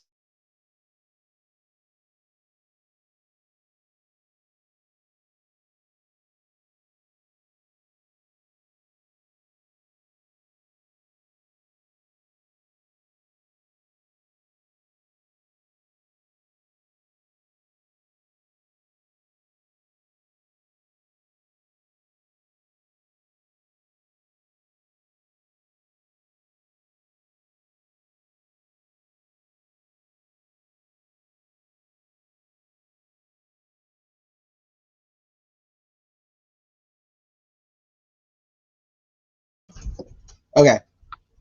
So he says if there was even the slightest evidence against KK or TK to tie them to the murders, an arrest would have been made. They catfished for years and no one ended up dead. Ellie has never said anything other than if you had communicated with the profile to call the tip line. Everything else you state, like the son even says Ellie is looking at his dad in jailhouse interview with a reporter, comes from KK, not from Ellie. And guess what? He lies. Ellie probably found out that he was going to do this interview and no idea what he was going to say, but used his lies for attention and notoriety to their advantage. Come on, please don't quote anything KK says as fact. This is Robert, Mark Robert. I didn't do the Fortson ones. If I know that It's a Criming Shame has read through all the Fortson ones. I was listening to them last night when they were reading through it, so we were just doing the Mark ones. Oh, Miss Marple, thank you. You're always so kind to me. I don't think he thought anyone would focus on those, but it's definitely possible. I also don't think a thrift store, Goodwill, would sell such tattered clothing. They're just going through regular old commentary theories, talking about things that are happening in the case. I'm just reading you guys so you guys can see the progression. We're still in July. Agreed, but to me, the scene was staged the same way a murderer could try and make a murder look like a robbery gone wrong. Thrift stores don't sell clothing like that. Use clothing, sure, but not in that rough shape, so I'm thinking outside of the box. Says, yes, you definitely can see rips below the knees when he walks. I don't believe that you can, but, you know, hey, the shape of the jeans below the knee literally changes in every frame. So someone started a rumor and people just kept repeating it until eventually it was taken as factual. Ironic. If they had those communications about a meeting with time, place, something would have come from it. The minute that KAK actually meets someone, then his ruse is up, and that would continue to jeopardize his operation of soliciting pictures from young girls, and he wouldn't risk it. Please, by all means, show me where Ellie says that there was supposed to be a meeting, or that her friends say there was supposed to be a meeting and not the other way around. That's interesting, too, because I believe that, too. I don't think that he would meet somebody, but then supposedly he does end up meeting one of them and becomes his girlfriend. So who knows?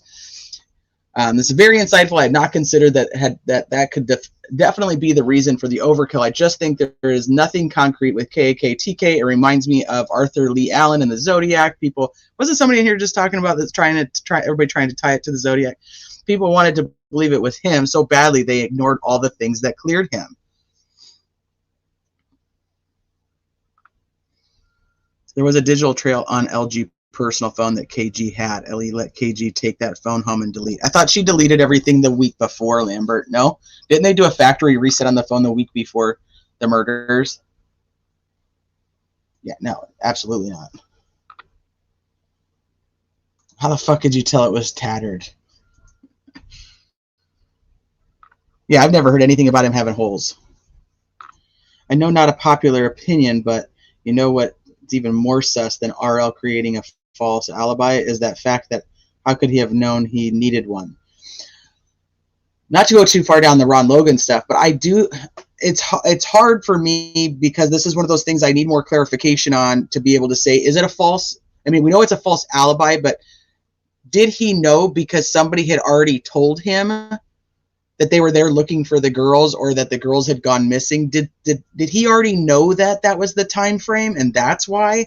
Because we don't know what conversations he had had with people leading up to it.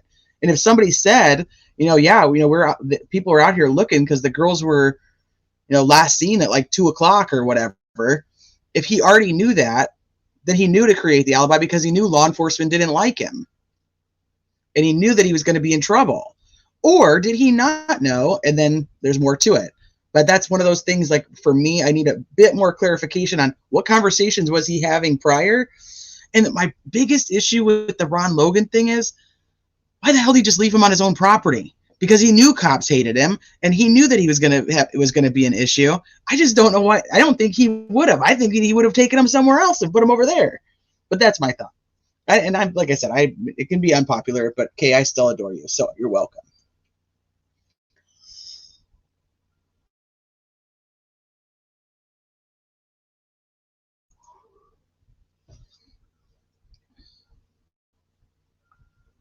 Yeah, he quotes Ellie, and in the same breath says, yeah, they can lie. Oh, Becky had reset the phone, and then Tara reset the phone? I haven't even looked into all that. I remember that they said that they had done it beforehand. They did it like the week before or something. He killed. Supposedly it was factory reset. But it shouldn't matter if the phone necessarily was factory reset, because the apps would still continue to have the messages, some of the messages.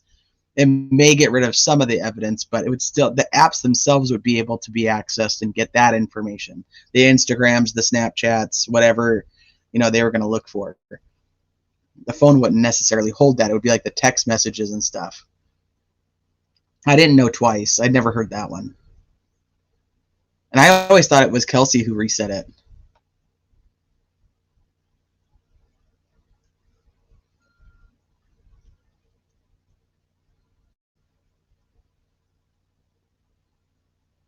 Yeah, possible. Yeah, that's why I'm like, I don't know. I had not considered that could definitely be the reason for the overkill. I just think there is nothing concrete with KAKTK. It reminds me of Arthur. I already read that one. Getting ready for work, I'll reply tonight. Yes, very new to Reddit. I'm most definitely real and have zero intentions of purposely misleading anyone. I want justice. I should be like Judge Gold. I want justice, and I truly believe to get justice after 5 years, it's time to think outside the box. If there was any indication of any kind of meeting between the Shots profile and the girls, there would be a digital trail and an arrest would have been made. Plus, they probably have catfished hundreds of girls. Why decide to kill Libby and Abby, and then out of all of them? And miss me with that, she was threatening to expose them, because if that were true, there would definitely be evidence of that. Insiders have said the recording is apparently 10 minutes long with two distinct parts. The first part is at the top of the hill, and the other is at the bottom of the hill.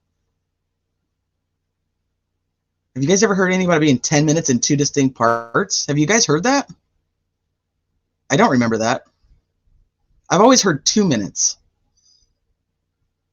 The part that was released to the public was edited down from 43 seconds to take out the part where he apparently identifies himself as L.E., and Ellie did not want to focus on that. Have you guys heard this? I'd never heard that at all. Hey, Jay Turner.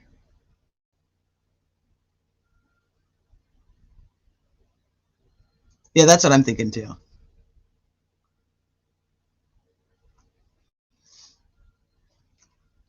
I mean, Mark also claims they didn't release the full video because it would make people sus of LE because Bridge Guy pretended to be a cop. Yeah, I don't recall that ever being stated. I remember the big things about that it was 2 minutes long and that the family had actually listened to the 2 minutes, the full 2 minutes. I'm actually wondering now if there are different segments, like there's I shouldn't say segments, like different recordings. But this is, I've never heard 10 minutes, nor have I ever heard that the guy said he was a cop. So that's why I'm like, you guys have followed too. So have you ever heard that? Never should have been received. No, it shouldn't have. Nope. And what insiders is he talking about? I also believe the location of the bridge just being outside of town brings up jurisdictional issues, and BG knew that the investigation would be complicated because of this, further demonstrating knowledge of LE procedures and protocol. Sending somebody a message.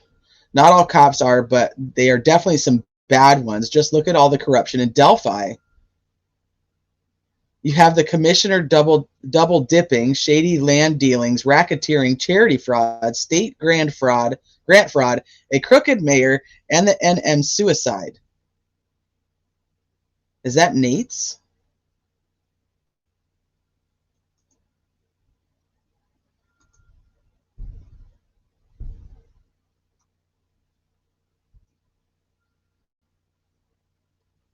Is that Nate that he's talking about? Who's he talking about there?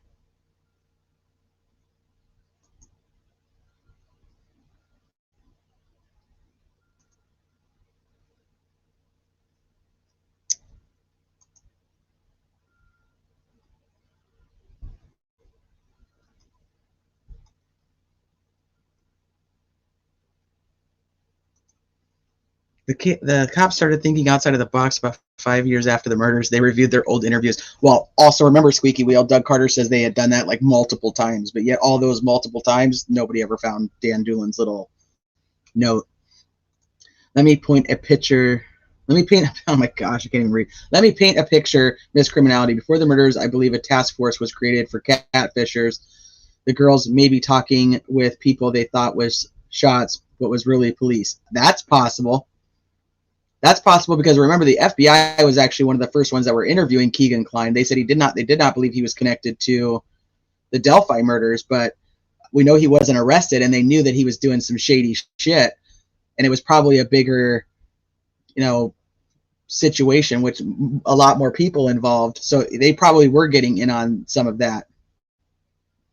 My point is the girls were just lost or missing. There wouldn't be a need for an alibi. That's true, Kay. That's a good point. Yeah, they were just out there. That's a good point. See, this is why I like talking to people who have different opinions than me, because you make me think and go, yeah, that's true.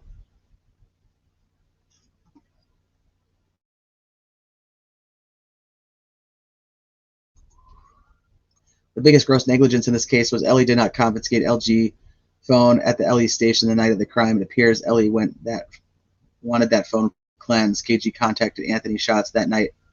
Did she contact it from her phone, though, or did she contact it because she knew all of Libby's passwords?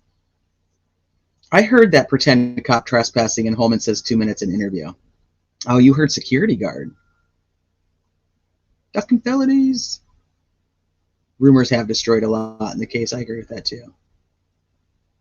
Liggett and Steve at our office were apparently skilled at identifying people by their voice on phone recordings. Well, you also have to think, when it comes, I'm at the point where I don't even like that fucking video anymore. Sorry to cuss, but I don't even like that video anymore, where the bridge guy video, because it's not the actual, like, why not put the original, even if you're just going to put that little segment out, why not put the original out? They have it zoomed in, it's altered, and I don't think it should have been altered at all to put it out, unless they were going to alter it to actually get a clearer picture of the dude's face, which they did not do.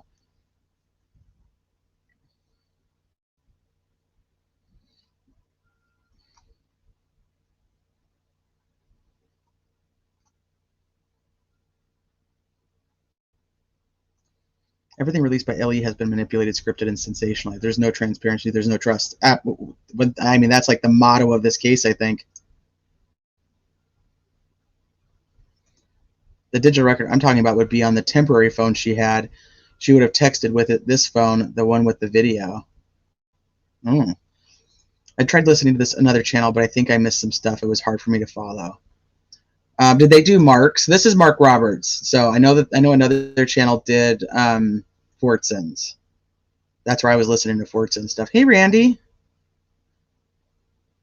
Former officer Chase Winkle damn near killed a guy after pulling him over for a headlight and just pled guilty to 11 felony counts in Muncie. He's the son of the former sheriff or some ish. Oh, jeez.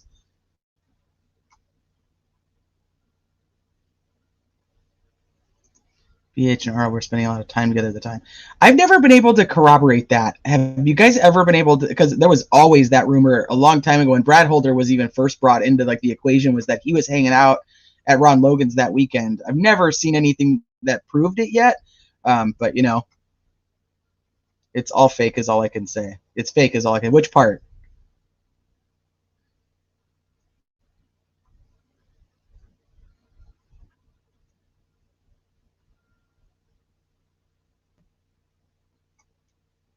So I think he's talking about Nate Miller here, which is also interesting because if you remember when Skip was on, he was telling us that the reason that Mark had told him he was so connected to Delphi was because of a cop that had committed suicide and how he was trying to help the parents.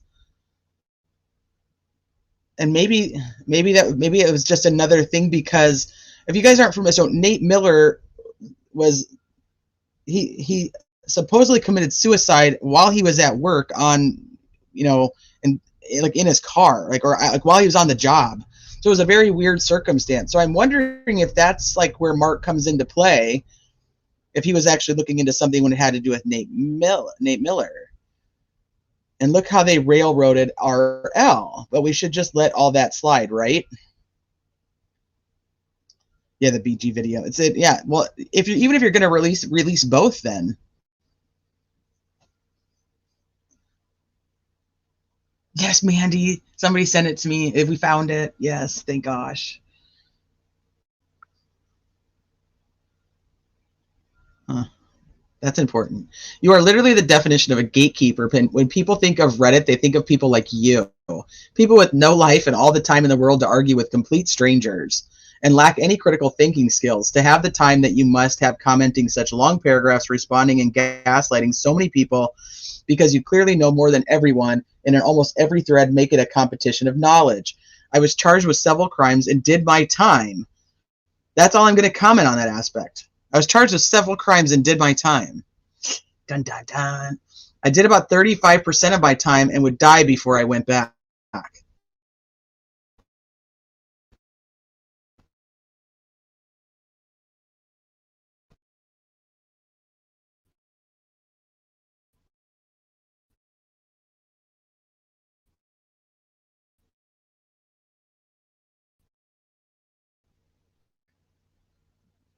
About how I got there and see if anyone could come to a similar conclusion. I've read your theory on a few threads, and I have to admit it's good.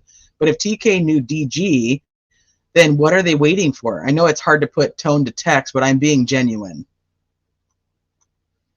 It was unfair of me to say, and I apologize. I consider my old self a piece of shit, and I'm proud of the man I've become, hence a former bad guy. Oh, not a good guy. He was a former bad guy. No, he's a good guy. There are rumors that in the original audio, he identifies himself as LE, and this was cut because LE didn't want the public to focus on that. They are not doing that out of protection. They want the focus to be on his voice, not his words. If he did identify himself as LE and flashed a badge, a gun, it would explain their cooperation going down the hill and would prevent them from saying anything to any passersby. Okay, my memory is somewhat telling me that I remember people looking at the picture or like the video and saying that they thought maybe they saw a badge. Do you guys remember something like that? Like people who were like going through and editing the BG video? He did identify himself as LE and flashed a badge gun, and it would explain their cooperation going down the hill and prevent them from saying anything to any passersby. In an interview with Abby's mom, she said that Libby stated later in the recording that the trail ends here, and I think that's when they realized they were in real danger. But at first, I think they thought they were just in trouble for being on the bridge. TL blatant disregard for Protocol 5217-1 is definitely suspicious, but I don't think it was nefarious. Which is why more audio should be released, but I don't think it will be. Just my opinion is that he does identify himself as LE. Again, this is just my opinion. He probably has done so before and may have even been arrested before impersonating LE. The original 43-second audio, according to LE, contains evidence of a crime. It's time to tell the public what that crime is. Just my opinion, he's impersonating a police officer. He's really pushing that, which is a crime. Given how smoothly it went, this was not BG's first time doing this ruse. Edit, this statement was made by Sergeant John Perrine to ABC News 4 weeks after the murders. This statement was?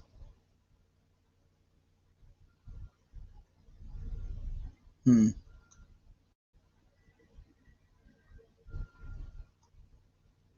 right, let me see what you guys are saying.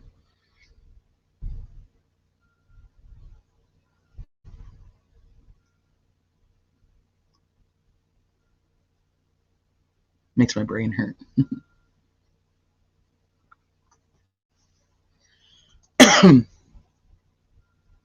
A weed pipe violation in Texas. Well, there was the one of the people he had spoken with said that he told him that he was from Logansport and that he had been in jail out there. Another person that he had spoke to said that he lived in Illinois. He told him he lived in Illinois.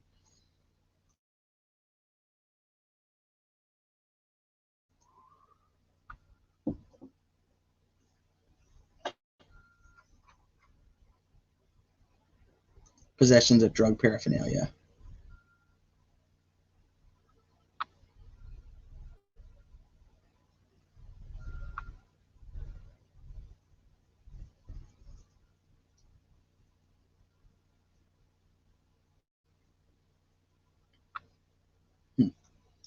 I wonder if this, we'll have to look that up.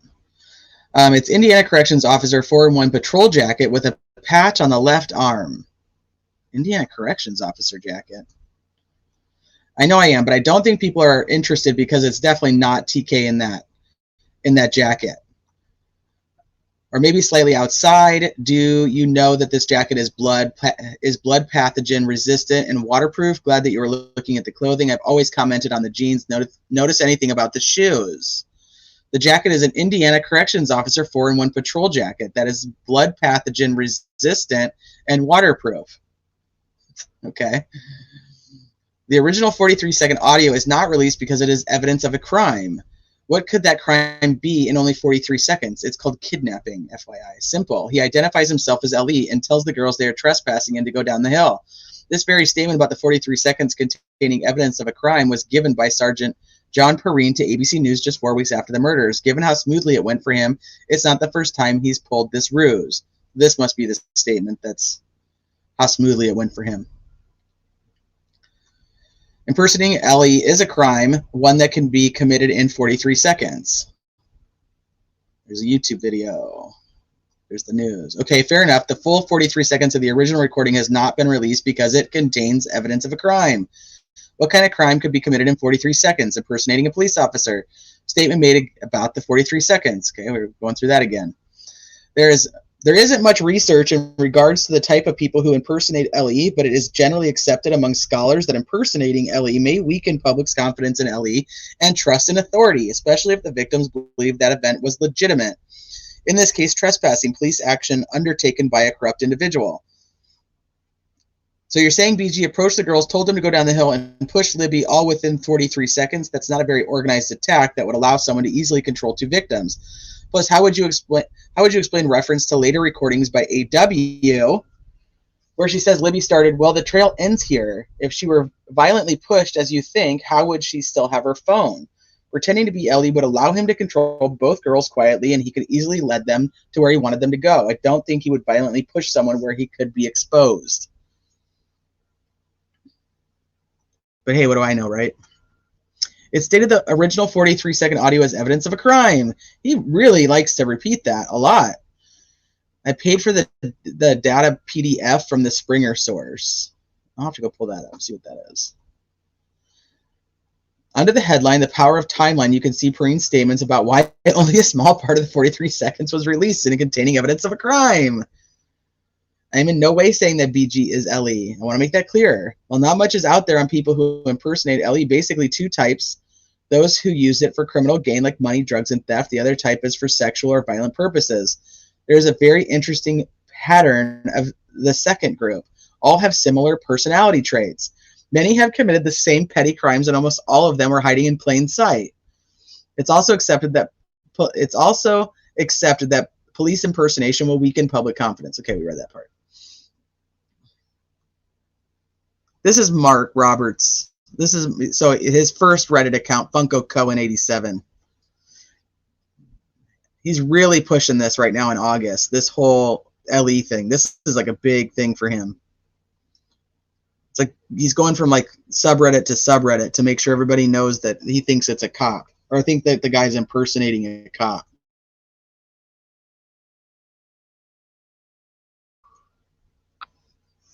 So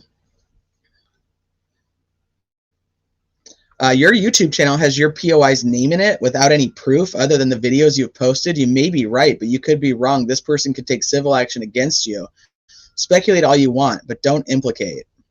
You can't claim you want justice for the girls and in the same breath blatantly ignore innocent until proven guilty. Oh, that's funny. Not presented as facts. Pointed out that Perrine's choice words to ABC about the audio containing evidence of a crime, meaning the crime could only be committed with words. So what's something that's a crime that can only be committed with words? Well, it doesn't have to be words necessarily. Because they supposedly hear the cocking of the gun, correct? Ted Bundy impersonated Ellie kills young girls. Paul Winkelbeck posed as Ellie to kidnap and murder 2 girls. Okay, so she's giving all of these men evolved the same from the smaller crimes I described to what they become. Did you read the article I posted where he's referring to editing the 43-second audio? He's talking about the part that is not there. Down the Hill is very much public. Down the Hill has been released, though. My POI falls more into the category of a police aspirer. At one point, desperately wanted to be a cop, but for whatever reason, couldn't. Obsessed with police tactics, very familiar with police procedures, and collects LE memorabilia. Just look at the location of the bridge being right outside of town. Jurisdictional issues. Some of the most brutal, violent crimes involve police impersonation. While not as serious as a double murder, it does provide a psychological layer that may have been overlooked because it was a lesser crime. Police impersonation is a very unique crime. Guys, police officer, this is private property. You are trespassing. Go down the hill. Something to that effect, in my opinion. I just want to clarify because Anna also states in her interview that it's the girls talking, that it is spliced, it's guys, and then the girls are saying something, and then it's down the hill. That's according to Anna. So that they cut it out because it had the girls' voices on it. That's according to her. It's a crime of words, not sounds. Who's Gray Hughes? Does anyone find the cell phone pings listed in the warrant as odd, specifically the location of the latitude and longitude of the 213 ping listed in the warrant that puts the girls past the cemetery? Listed in the warrant as odd, specifically the location of the longitude listed in the warrant that put the girls past the cemetery. This leads to my next discovery about the jacket, possible being a corrections officer. Nate Miller, his stepdaughter was previously engaged to Judge Diener's nephew. Judge Diener's wife is Abigail Diener, former Delphi attorney and former White County attorney. Ooh. Ooh.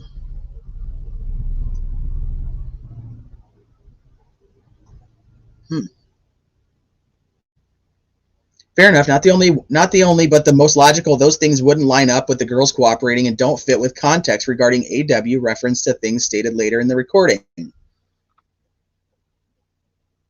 But Down the Hill has been released. The statement about containing evidence of a crime from the audio is in reference to what was cut any why. It's a crime of words. Sensational. By using evidence available and giving it context to something that shares a common pattern with similar crimes, a crime much more unique than the murder, demonstrated a reason why Ellie would want to keep that from the public due to causing more panic and distrust. No, you're right. It was a snuff film in Vegas. Sorry, I haven't been a part of your secret internet club long enough for you to take me seriously. So in 7 seconds, it's more realistic that terroristic threats were made rather than something like, hey, I'm a cop. I know it's a public forum, but many of you here act as gatekeepers and discourage critical thinking because it doesn't match with your POI, especially from new.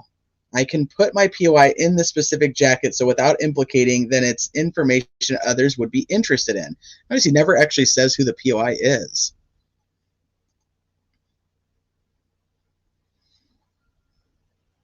I wouldn't say that sound would make Sergeant Perrine to go as far as to say that audio contains evidence of a crime. It has to be words or sounds. The only thing I said stated by Perrine was that the cutout portion of the original 43 seconds contained evidence of a crime. Nowhere do I say that he identified himself as Ellie. Now, passive-aggressively asking me how open dialogue works and suggesting that I don't, while simultaneously putting yourself in high regards because you don't have a POI, as if that makes you some kind of purist. Show me where I said that Perrine stated in the 43 seconds that BG identifies himself. Only said he said it was evidence of your crime. Enjoy your pedestal. Again, all I said was Perrine stated that the cut audio contained evidence of a crime. No, like evidence of a crime, I'm going to have to name one of my lives that. Nowhere in any of my comments do I say that Perrine said that BG impersonated LE. So you misquoted me, insulted my ability to have dialogue, but no hostility. Interesting. Except the clip is audio and you are describing something visual. Well, it's both, but I don't know what clip you're referring to. You absolutely misquoted me in saying that oh my gosh. So nice of you to bow out without recognizing that you misquoted me. How nice of you. And go through this argument. Too many to choose, but you take your pick. I never said the article supported my claim that BG was Ellie. Only that 43-second cut audio contained evidence of a crime. Then reasonably speculated as to what that crime could logically be. Your responses acted like I claimed that Perrine explicitly stated that when all I used was the article to source. Nowhere in the article. Dun, dun, dun. Fair enough. I will concede that there could be other logical possibilities, but this has a very high probability of being correct. It's taking factual information that's available and using inductive reasoning to generate a pattern and then using deductive reasoning to narrow things down. So smart with the words. That fit with the context of controlling two individuals quietly without such suspicion. Man, he is busy on Reddit. He must have been off of his 12-hour job that day. If it were just a violent threat, then why not release more audio of his voice? The bodies had already been discovered, so a violent threat from the killer wouldn't be unheard. Out of repeat for the families, possibly, but I think they would want any help from the public to help identify him. There's something bigger than there's just your turn-of-the-mill crime. I respectfully disagree. Everything that you've mentioned wouldn't account for being able to control the two girls quietly and efficiently. That could also occur in only 43 seconds that also Ellie wouldn't want to release because compromised investigation. Since you know how to look up crimes, why not look up a few of the ones I suggested? Use the known approximate height, age, and weight and location of BG, and I think you'll be surprised what comes up. It's criminality187@gmail.com.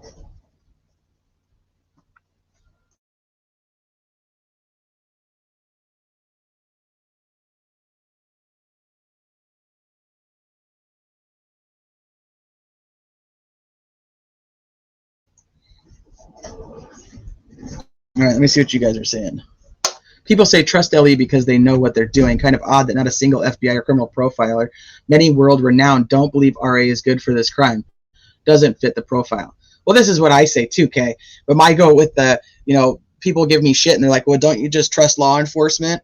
Don't you trust that they know what they're doing? And then it's kind of the same thing back. Like, don't you trust law enforcement? Because the people who think it is the Brad Holders or the Patrick Westfalls or the Elvis Fields, that group of people, the people who determined that and still to this day believe that, are law enforcement. It's just it's different law enforcement than the ones that are writing these documents. So, I mean, that's important to me. So it's like, now you tell me, now you have to choose which law enforcement you believe. So if I believe the other law enforcement, am I an idiot? Am I stupid? Am I bad? But if you believe this law enforcement, then does the other side get to say that to you? Do you see what I mean? Like, it just doesn't make sense. Mike Patty said in an interview that as soon as he got there and the dude told him there was a couple arguing under the bridge, he started walking and he passed two cops. I remember that he said there was cops on the, like, over by Freedom Bridge, right?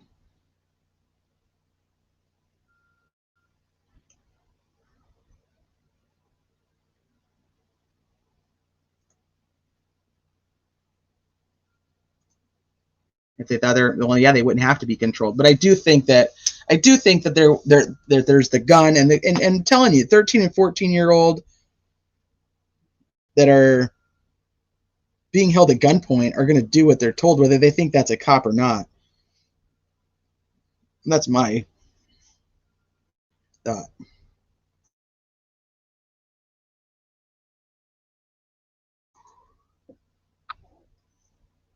Yeah, it is. I don't know. I don't think it's Indiana an open carry.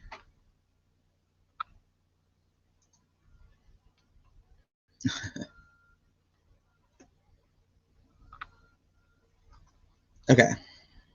I don't know, but I clipped it and put it on my channel because I was trying to debunk my own theory about it being cops.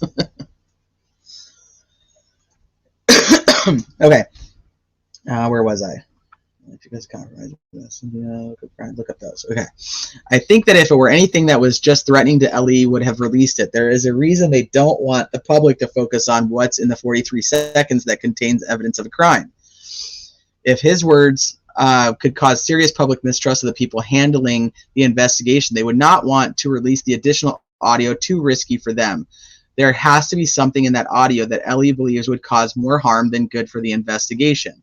There's a pattern of people who use police impersonation, smaller crimes that evolve with age, typically well liked and respected by their communities. They like to offer help to insert themselves into investigations to see what Ellie knows, hiding in plain sight.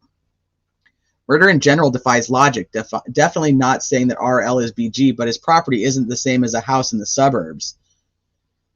This is a great video. However, she asked him if he had seen the entire video, so his comments could be in reference to any part of the video, and we don't know the extent of the entire video. What does he say that makes you believe that this occurred during the initial 43 seconds and not later in the encounter? I don't know what video that is. Or in 2019, they found a way to link KK to someone more local. And here, just because the photo was uploaded at 2:07 doesn't mean that it was taken at 2:07. I think many of you guys would agree with that.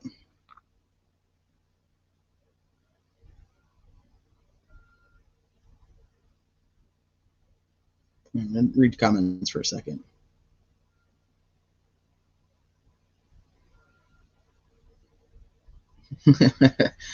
Can someone please post the names for the initials? I have a list of them. I could probably post somewhere. I'm not good with the initials. The only reason like the BG is because that's just kind of how it like the person's become known on that video. You have like the BG and then you have like the old bridge guy.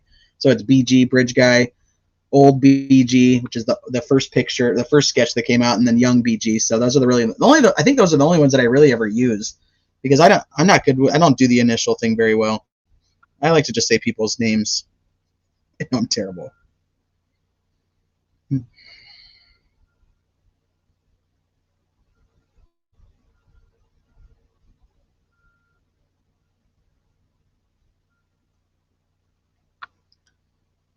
I ever know a ring doorbell. Bottom line is there's no way that BG could ever be 100% proven to be BG.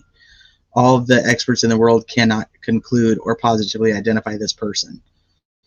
Well, and isn't that interesting? Because then all the quote unquote witnesses are comparing the person they saw to BG.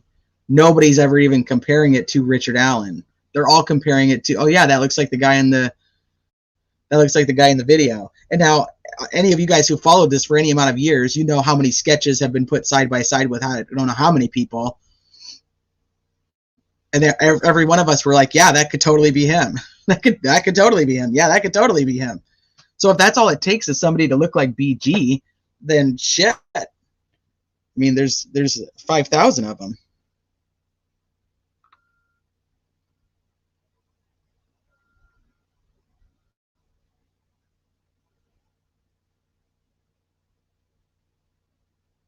They've all seen something different.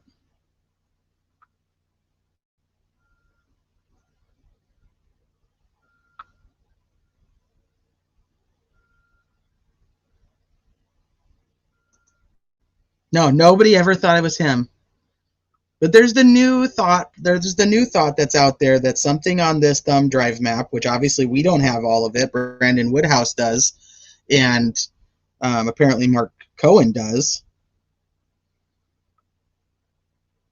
That says that that there's something from the daughter or the son-in-law or something along those lines. So. One of you guys will have to answer this. They changed the height. I believe the first one was 5'8" to 5'10", or is that the second one? They changed the height of the person. So one was like 5'10" to 6 foot or something along those lines, and then it became like 5'8" to 5'10". Somebody in chat will tell you, because there's two different flyers out there. The FBI changed their website and what the height was.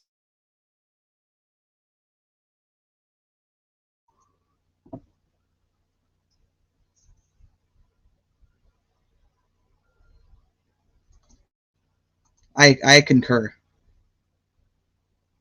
But it does, he starts to change, and that's why I think that you can tell that he's starting to get more quote unquote inside information. Give me 1 second.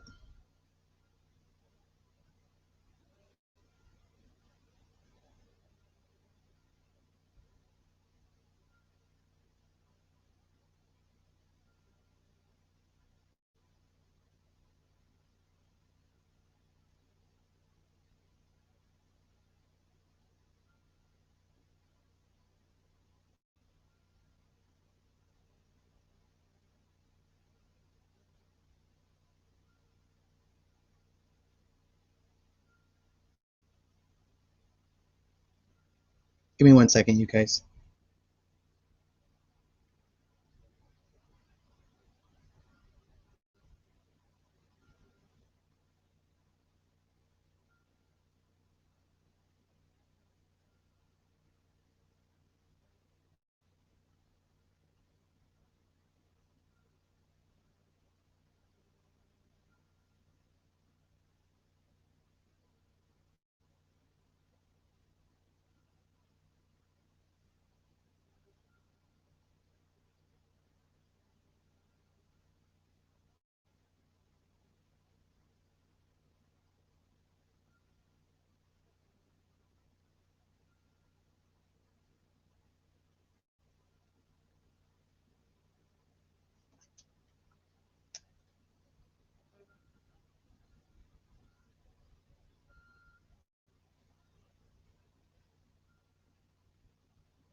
Okay.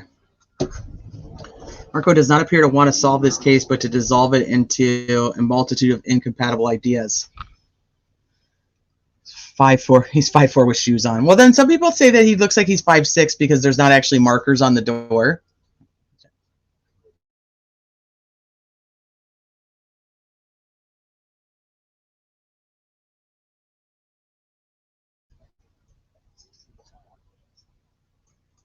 I have a couple questions. One, we keep hearing all the evidence against and no evidence against RA. Do we know which is correct, or we just need to wait till trial to find out? Well, I do believe there is evidence that supported a probable cause. Now, the question is that evidence going to be the same evidence that holds up in court? And if law enforcement really did lie to get the probable cause, then would that have even held up to get the probable cause? My opinion is yes, just FYI. But if there are some of those lies that are in there, it could discredit the whole thing. So.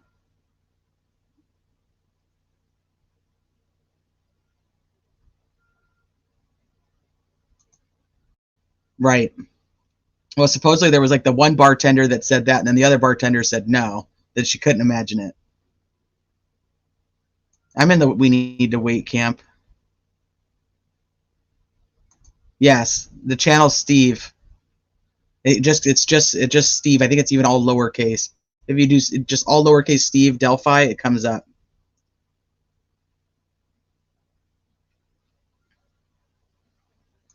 People ask how Mrs. R.A. couldn't have known. I guess we're doing initials here. Richard Allen couldn't have known that BG was her husband. Well, she encouraged him to go to the cops. He did. Talked to Dan Doolin. Nothing came of it. Thanks, Doug Carter and 100-Man Task Force. Who are you going to believe? The witness who gave an account 2 days later, or a sheriff who wrote a PCA who wasn't there and changed witness statements? Yeah. And the next witness, it comes forward in what, July?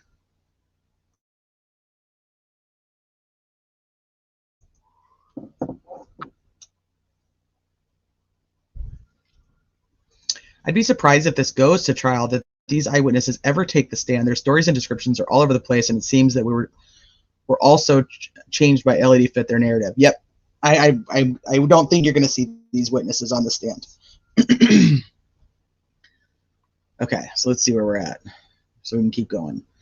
Because we're still in August. So remember, he starts talking to Skip in September. No way around this. Take a picture with one device of a picture from another device. Oh, wait, what? Wait, what? No way around this? Take a picture with one device of a picture from another device. That's one way around it. I'm not saying that this is what happened, but there are certainly ways around this.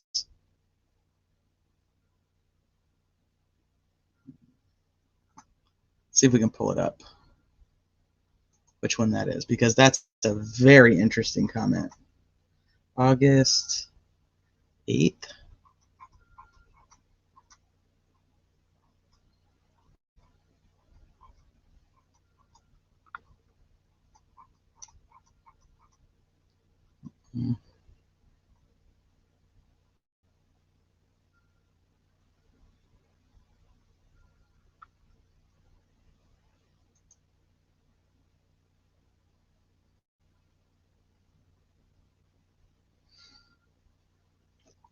Somebody says it would be pretty obvious if the photo was of another phone screen, as there would be digital lines and color variations.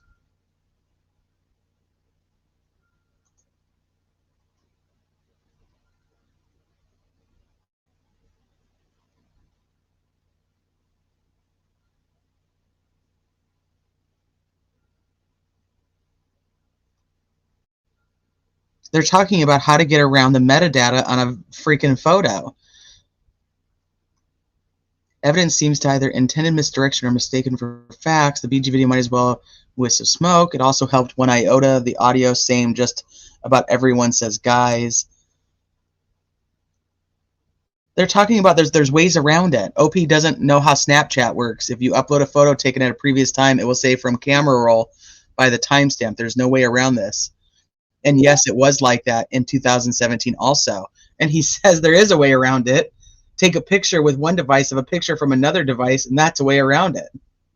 Oh, Jesus Christ. Does that remind you of anything?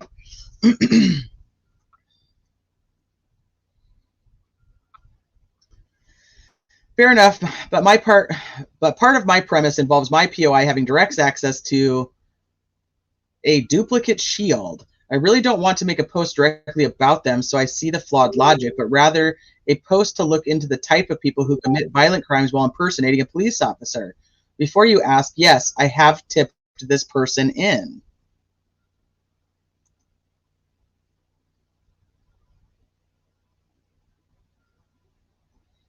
I think the overkill with Libby is more from a reaction to the girls trying to escape and ruining his plans. Could explain the shoe. BG knew that the bodies would be discovered, the staging, and if we are to believe the text, Abby was more clothed than Libby. I view this as him not wanting her on display for others to see because she was the prize. If you look at Abby as the primary target, it will definitely change how you view this case.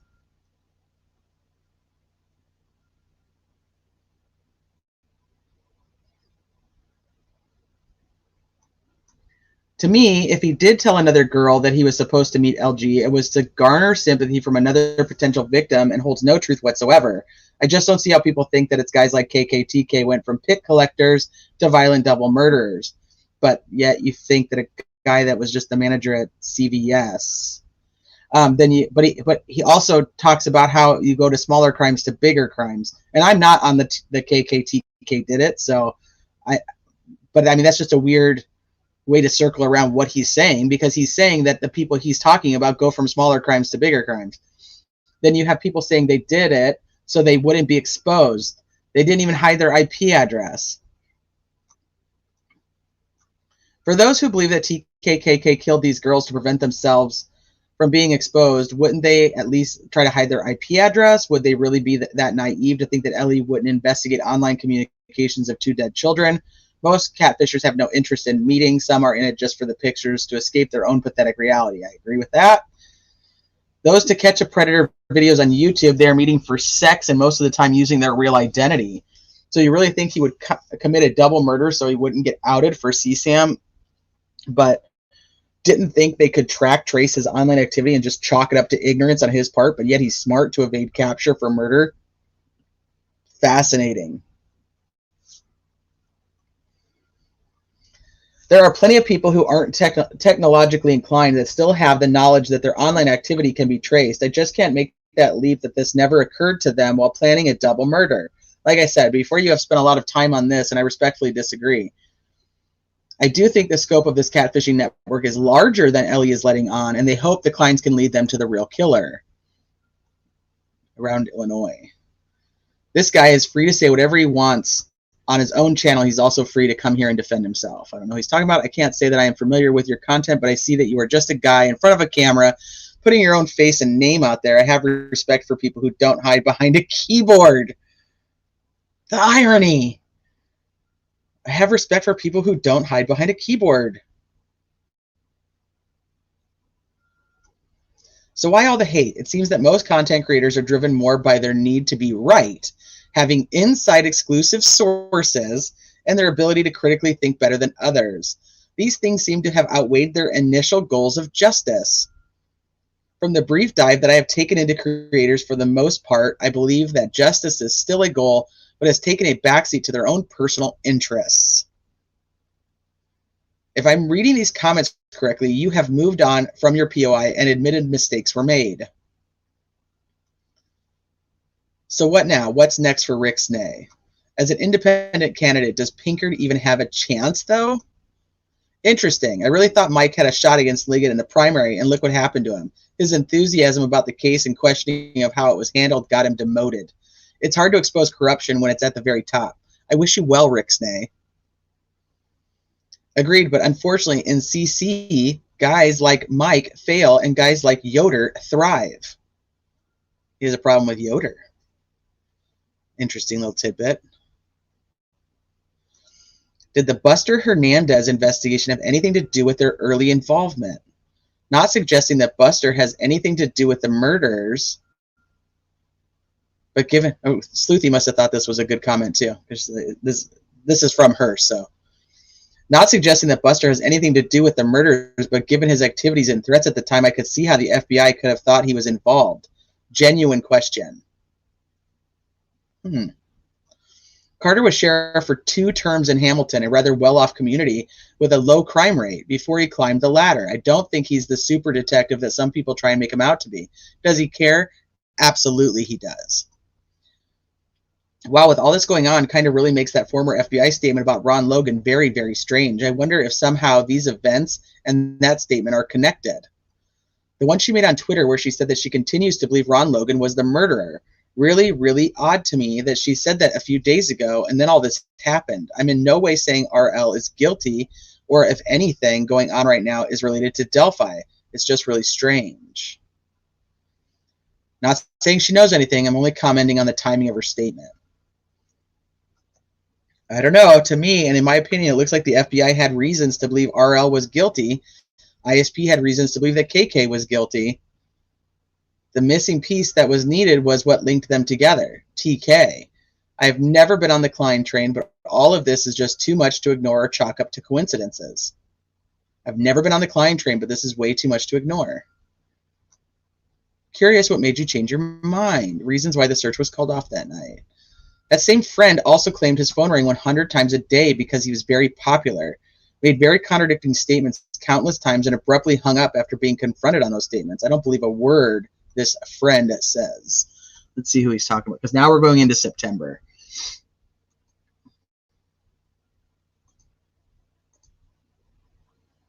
So this is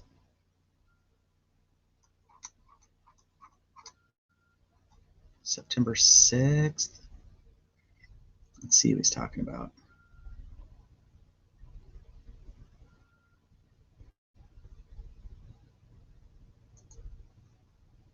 Talking about TK. Posted this on the thread, but I don't think it's fake. I listened to an interview with a guy who said he was a friend of TK. Said TK goes to visit his friends often and has 2 or 3 girlfriends as well that he visits. I think this guy might confuse prostitutes with girlfriends, but that's just me. But TK is definitely not hiding out. And then Mark's response was that same friend also claimed his phone rang 100 times a day because he's very popular. Made very contradicting statements. I don't believe a word that this quote-unquote friend says. It doesn't talk about who the friend is that they're referring to, though. All right, let me check with you guys. See where we're at. Hi, Hard Candy. Oh, honey, just make sure you watch on 2 times speed because there's a lot of time where it's just a disaster. Well, actually, has never cleared. The family hasn't been cleared either, so you need to stop telling stories, Wheel. You guys be nice. Don't be being mean. Don't be mean to Squeaky Wheel.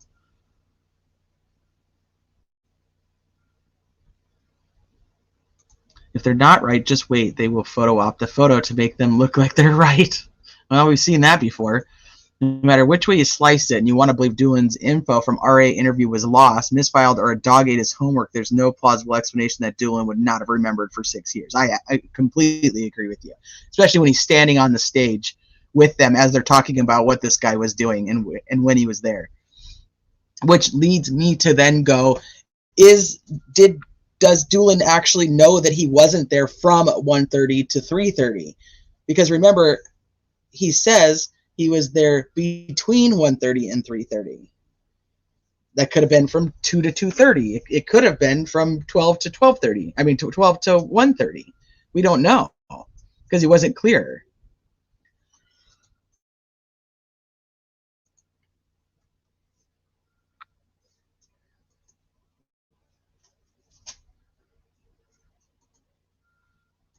Just an odd little thing my sister and I noticed. Every pic of RA shows him very neat and buttoned up. Bridge guy was anything but. His jacket looks too big and his jeans are Oh, you think his jeans are ripped? That's interesting that you said that because that's one of the things we were talking about earlier. No, nobody was ever cleared. They specifically say nobody was ever cleared. They've never come out and cleared any single person ever. Not family, not friends, not pretend cops, not real cops. Nobody was ever cleared. But and we brought that up the other day because when I was looking through the Johnny Messer stuff, like people are on there going, but you were cleared of this. Like tell them that law enforcement cleared you of this, years ago.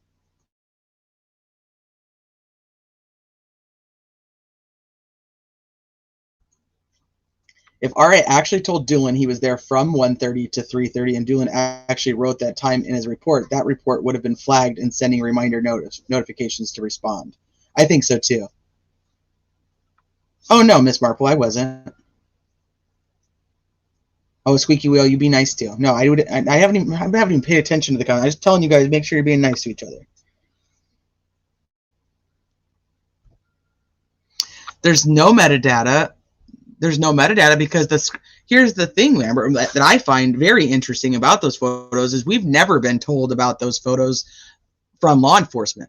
Law enforcement has never spoke about those. They've spoken about Libby recording, but they've never said like the stuff with the Abby. We hear that from the family.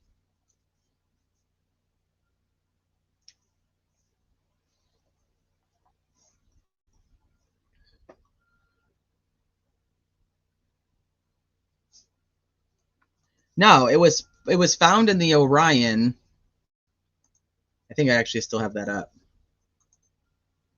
Let me see if I can find it real quick. Right here.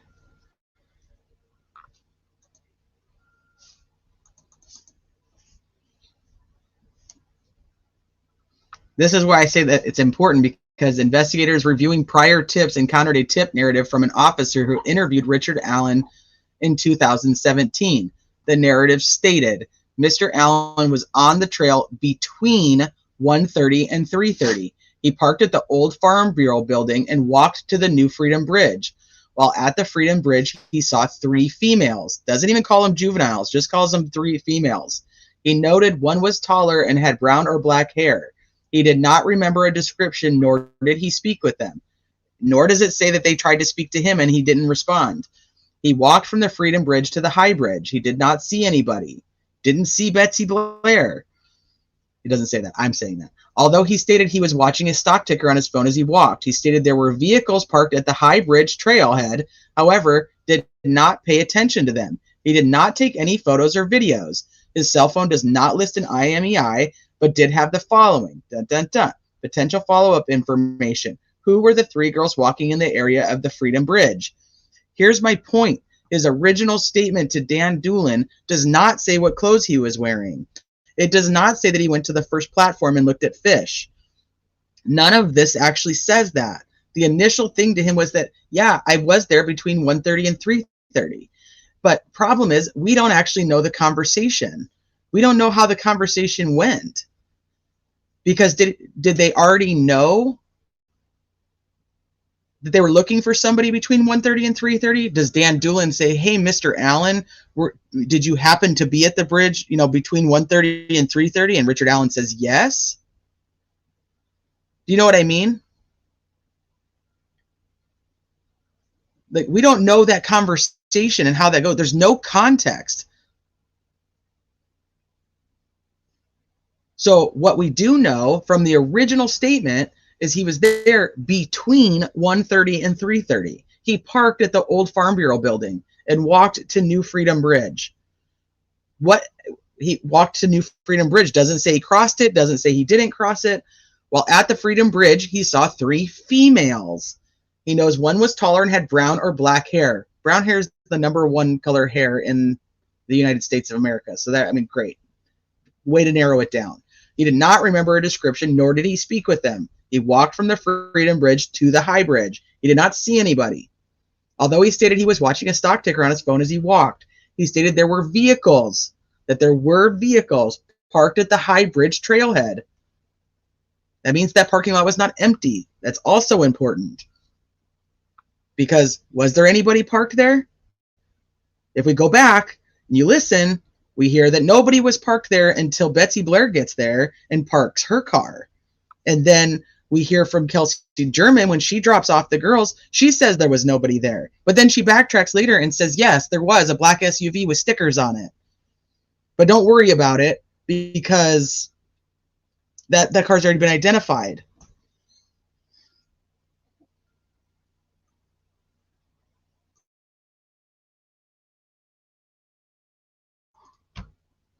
So if you take his original statement, he doesn't say he was there at 2 o'clock. He says he was there between 1:30 and 3:30. Doesn't say what he was wearing, and doesn't say that he walked on the bridge and stood on the first platform. That's all added in later. So, and once again, for context purposes, we don't have what law enforcement said to him in this interview. Did they say, hey, would you have gone out to the first platform? And he's probably like, yeah, at times I did. I would go out there and watch fish every once in a while. Does he say, yes, on February 13th, 2017, I went out to the first platform to watch fish? I don't know. We don't know that.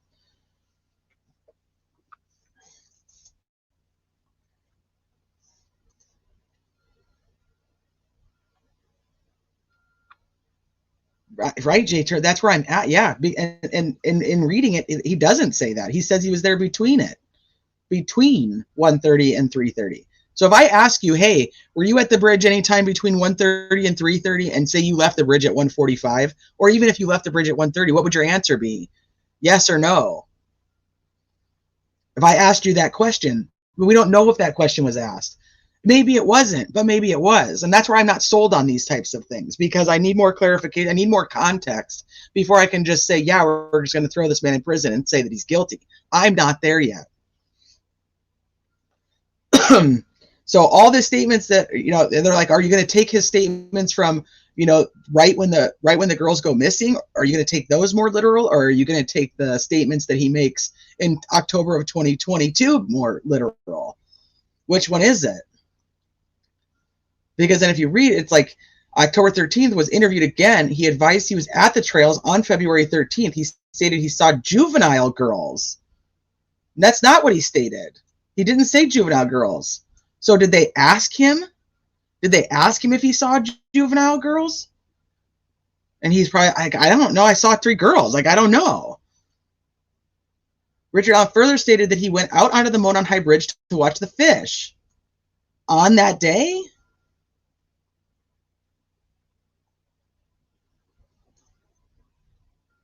Because he doesn't say it at the beginning. He stated he then walked back, sat on a bench on the trail, and then he left. He stated he parked his car on the side of an old building. He told investigators that he was wearing blue jeans and a blue or black Carhartt jacket with a hood.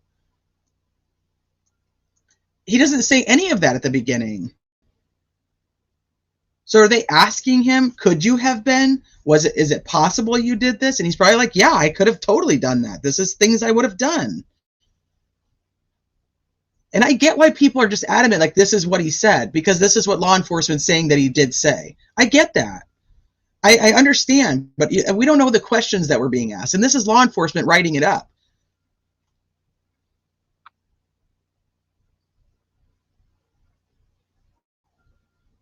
And see, okay, so here it says, investigators discovered Richard Allen owned 2 vehicles, a 2006 Focus and a 2006 Gray Ford. Investigators observed a vehicle that resembled Allen's Ford Focus on the Hoosier Harbor Store at 127 going westbound.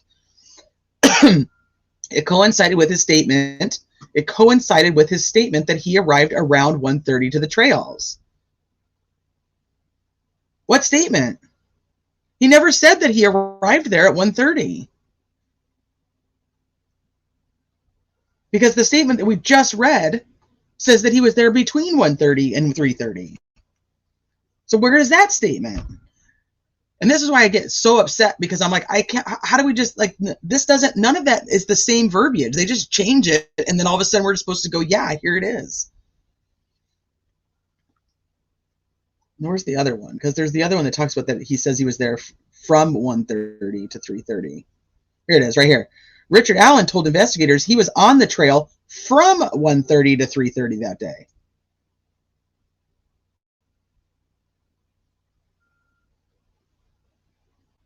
That's, well, unless he tells them that there, but we don't know that. We don't know that that's what he tells them, because he told Doolin he was there between. So we know they changed the words. This is what I'm saying. And that's a problem.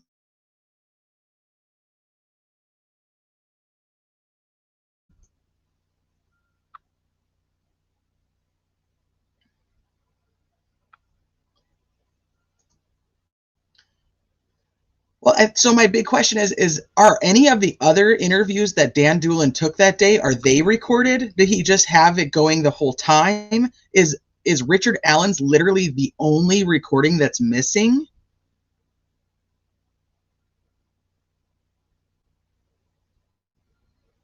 Oh, Nancy. Yeah, everything is changed to their narrative, because that's not what's said. And now, is it said in the recorded statement? He arrived around 1:30 until around 3:30. His own words, but it's not. That's not his own words. His words, we don't have his words.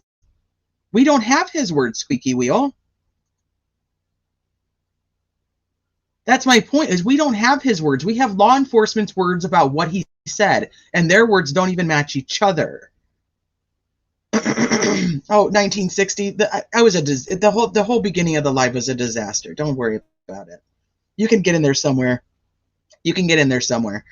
But it was a mess. I lost a document. It was just, I'm all over the place. So if you watch it again, watch it at your own risk. 1960. That's all I'll say. Watch it on 2x speed so you can skip the crazy time. But I think that's my point, is like, people are saying that he said this, and we don't know that he said this. We don't have that, because we don't have his recorded interview. Now, is it possible that he did say that? Like, is he sitting there and they're like, what time are you there? And he's like, yeah, I was there from 1:30 to 3:30 on the 13th. I remember it because it was crazy, because that's when the girls went missing. Maybe he does say that, but we don't know that. So nobody can say that we know that. Like that's just putting words into his mouth that we don't actually have. We have the cops saying that he said from 1:30 to 3:30, but we have Dan Doolin saying between 1:30 and 3:30. Perhaps both.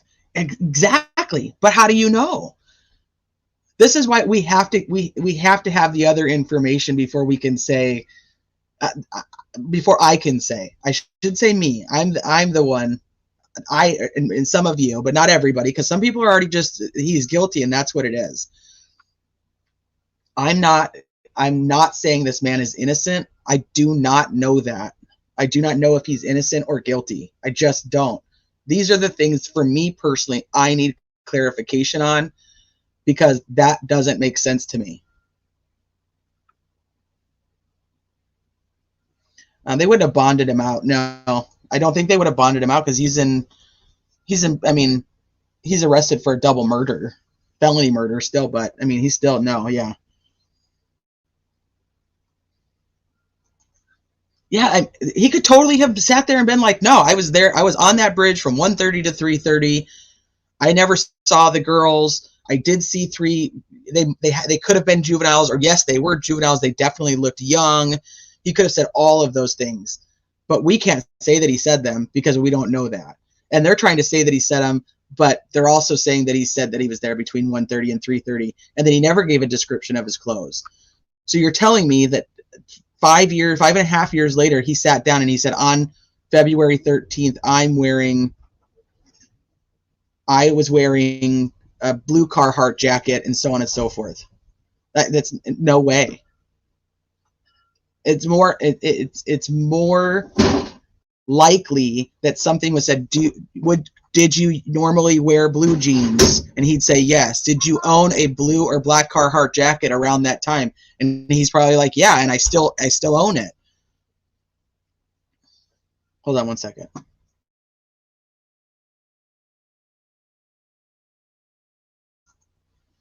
Tiny Human's got his Christmas hat on.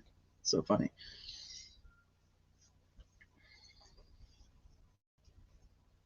His original bond was set for $20 million. I didn't think they even had a bond hearing, but maybe I'm wrong. Sorry. Hi, devoted to Mariah.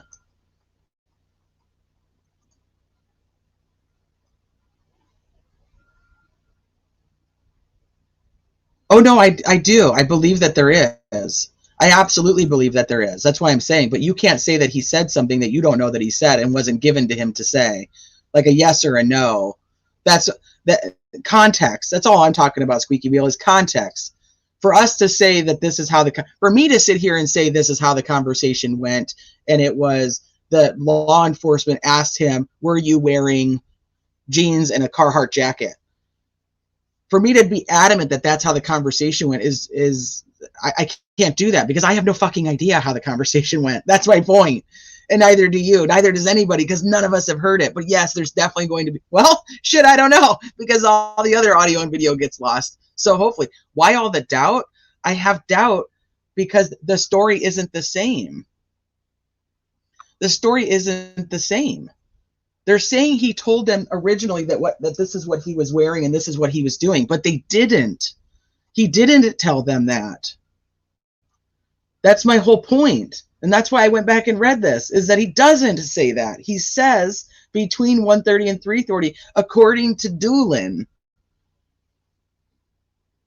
In no way, shape, or form do I think that it's possible that he just sat there and said, yeah, I absolutely remember the whole day because it's just ingrained in my memory because these kids went missing. I think it's absolutely possible.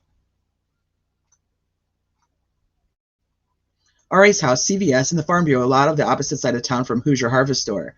If RA parked at the CPS building, he would have had to pass the harvest store coming from or going home. Well, he could have been coming from the opposite side and then and going west, and then he could have left. Let me see if I have my map up. It probably won't load now. He could have left going north. Thank you, Miss Marble. Yeah, there's nothing in it for me at the end of the day to make this guy innocent. That's not how I feel. I truly do just want justice for the girls. I really, really do. But I want it the right way, and I want it the right person. And I know that that's like a very common thing to say, but that's what I truly want. And I'm not sold. Will I be sold? Absolutely, I could be. So they have his car, well, something that looks like his car driving west. So it's coming from over here, going this way. So he could have left. So say he goes over here and he parks at the CPS building. He could have left the way that I would have assumed he would have actually come in there, that way, and then gone home, because he lives over here, right? So, I mean, and that's the way that many people would have assumed that he would go. But then you have like the Farm Bureau building that's over here. So would he have walked? I don't think so, but it's possible. If he, and that wasn't an old, but there, here's the one thing that I'll give LE on that. The Farm Bureau building wasn't old. It wasn't an old building. It had been, and it had been replaced with a new building, and I think it was swapped in the same area, if I remember correctly. And could he have walked? Yeah. And then here's the city park that the girls were playing, went and played basketball. Could they have walked? Yeah. Because here's another thing. The juveniles that had like the Bree and the Riley and all of them, they're walking over the Freedom Bridge to go home. So they're going over the bridge. So does it say that nobody walks this way and does this bridge and the Monon High Bridge? No, because we prove right here that they do.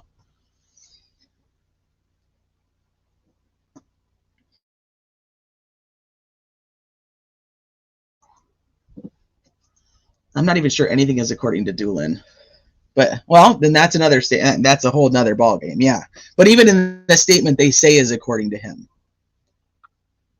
They can identify KG and witness his cars, but not his. So I think that they're doing that. That's probably the best thing that they actually do in there, instead of saying that they can 100% prove it, because they can't.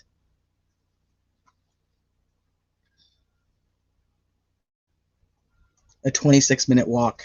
See that? Yeah, that just possible, but probable. That's where I'm at. And I think that's why I struggle with some of these other things about the girls. He says he saw three women or three girls. You know, does he say juveniles? Do they ask him, could they have been juveniles? Like, those are things I want to hear. Hi, Starlight.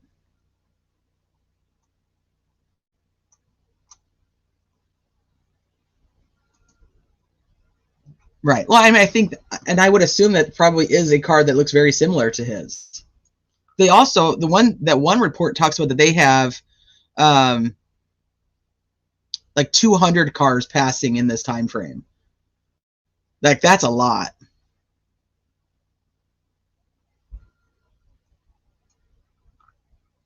So, okay. Anyway, that's where I'm at. We can't decide someone's guilt simply because they were there. Well, no, then that's actually part of our law, is that you can't just decide guilt on mere presence. It only makes RA a suspect. We also know a young guy and Ron Logan were there also. There could have been more. We need additional evidence, right? And I think because those aren't the primary focus, if let's just say there was no Richard Allen. Let's say, like, we back up and there's no Richard Allen arrest. We have not seen any of that yet. And they only came out with the Ron Logan search warrant. And that's all we ever saw, was the Ron Logan search warrant. Like, how many more people would be pushed to believe that it was Ron Logan because of the search warrant? Take away, like, that you know anything about a Richard Allen. Or if you back it up even further and say we got access to the Logan Maxwell one and we want to go with timing. Now, you got Logan Maxwell. They served the search warrant on his house. Oh, no, it's not devoted to Mariah. It's not. But, I mean, that's fine if you feel that way. It's definitely not, though. I don't think it's geared towards guilt or innocence.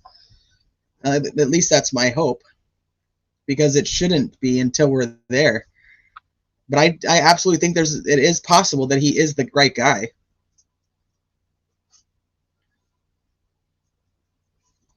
Yeah, we're only going on what we know. You can't go on what you don't know. Now, if I told you these three girls that were there saw a guy that was dressed similarly, if I was able to tell you guys that, would that change anything? Because that's what I'm saying. Is like, since we don't have the rest of the info and we want to say we trust LE, well,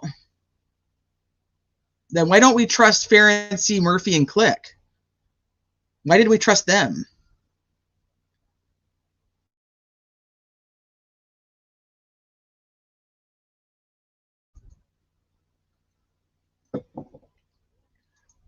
They're good chat. I like my chat. And I don't think there's anybody in here that really pushes too hard one way or the other. Not normally anyway. And we're trying to just piece all this shit together, really.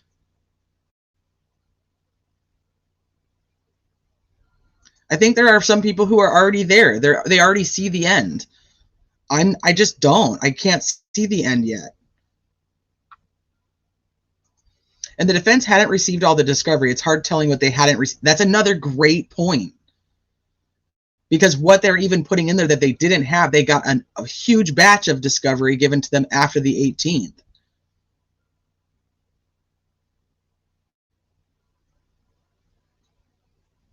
I don't know if it was the professor's name, though, because Love to Hunt, remember, McClelland actually sent the email to them saying they didn't have the professor's name and they weren't sure they were going to be able to find it. But then we know that in their oh shit, I can't think of the right words right now. My brain is so full of just gunk.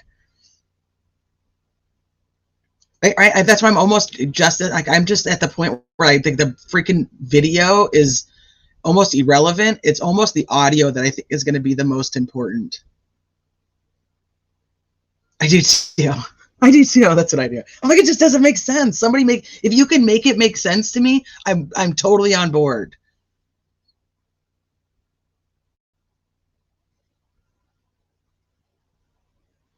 And so that's another point, because if you listen to what the defense says, who would have access to this audio and video, they say that Richard Allen's saying no, he was there from 12:30 to 1:30.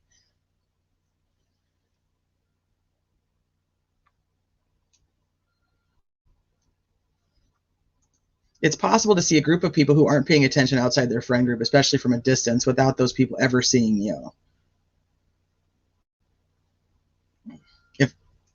If RA saw a group of girls from a distance when he got there and the 4 girls saw BG an hour and a half-ish later, both could be true. Both could absolutely be true. And because they're not actually showing them, they cannot be an eyewitness to actually seeing Richard Allen. They're like eyewitnesses to seeing BG. And this is what I was saying, like, even if you take all the steps along the way of all the people who supposedly saw BG and you replace it with anybody's name, the timeline could still fit, but not be Richard Allen if that's a different group of girls, or if it can be proven that he was there at a different time. If somebody proves to me that he was there at 2:13, I'm going to have a different opinion.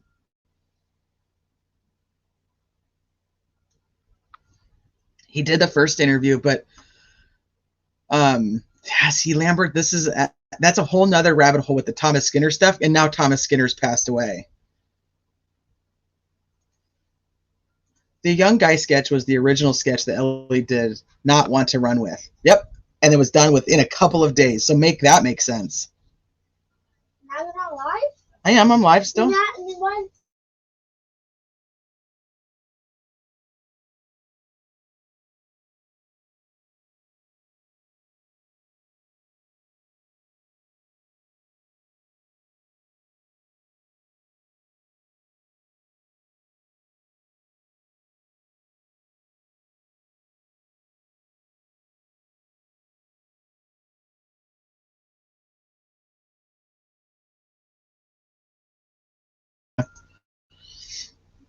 Okay.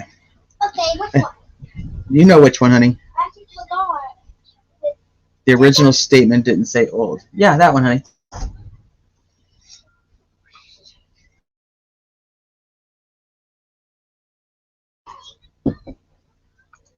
I mentioned this before, but did you get a chance to see Fig's video yesterday? Yes, I watched it today.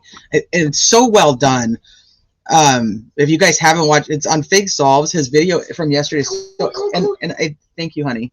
I do think that, you know, he leans more to like believing that Richard Allen is guilty, which, like I said, I don't care. I don't care which way people lean. Well, honey, I need you to go that way for just a little bit. I'm almost done. I promise. I will come and hang out with you as soon as I'm done. Can you get this off? No, I don't want that off. Oh. Pretty please. I'm almost done, I promise. No, just get over here. You're funny, Trinity. Now, what was I saying? I don't even know what I was saying.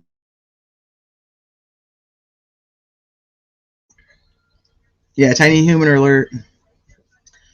He gets mad when I call him a tiny human because he's getting so big. He's almost 7. His birthday's coming up in just a couple weeks. So it's going to go back with the other stuff. It's okay, but let me just finish, please, and then I will hang out with you, I promise. Okay? I'm going to say hi to everybody. They can't see you, but you can say hi. What? You can say hi. Say hi, everybody. All those people are watching. Those? Yep, all those people. You can say hi to all those people. Say hi, everyone. Hi, everyone. Okay. Why are they not talking? Well, they're typing. They don't talk. They type. Oh. I know.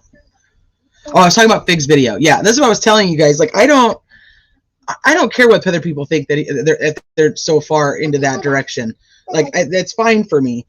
I care about being respectful, and I care about putting together the pieces. And I thought he did a really good job. I pinky promise, yes. So if you guys haven't watched it, I do think it's very good to watch, even if you're on the other side of thinking maybe that he's not guilty, or if you're not sold that he's guilty yet. Any of, whatever side, it's just put together very, very well. And now I have some counterpoints that I would like to add to that, but we're going to have to save that for another day.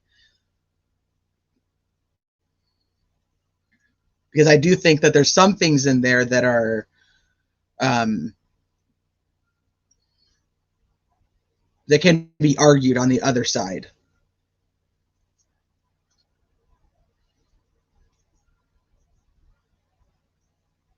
Right. That's true. It's a great point, John. He technically right now he is an innocent man.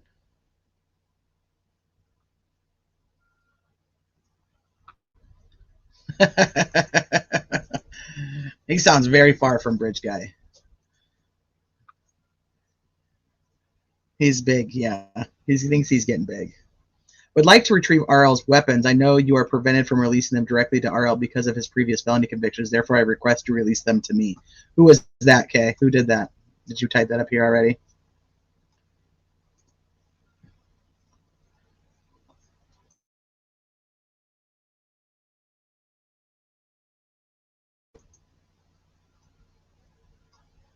Digital had a good question. Hold on, let me go find it. And I know we didn't finish, and I didn't. This live ended up not being anything that I expected it was going to be, but I still really enjoyed hanging out with you guys. And I know we didn't finish even what we were reading. And I'll have to put like a disclaimer to anybody who's watching on the replay.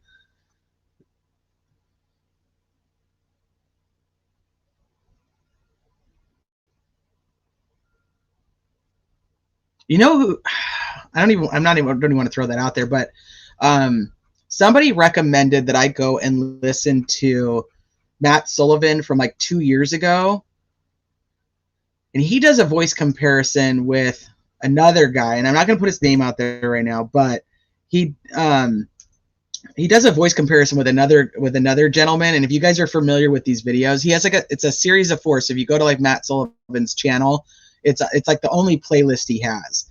And they're very good videos once again too, even though they're older. So I think some of the stuff is obviously, been ruled out at this point, but he does a voice comparison, and I'll tell you, it's the first one that I was ever like, holy shit, that guy actually sounds like the recording.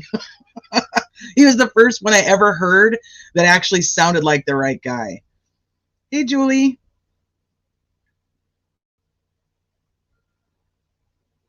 A 2012 article from the Carroll County Comment that says a new Farm Bureau building moved to Washington Street, and 2019 article talks about the Mears Farms being tied to the Farm Bureau and Preservation Society. Because isn't the Farm Bureau, isn't it like an insurance building? Isn't that what it is for farms? So I think they are all tied together in the Preservation Society. I would think that they would be tied together. Oh, they're tied. Is that the same firm, Kay?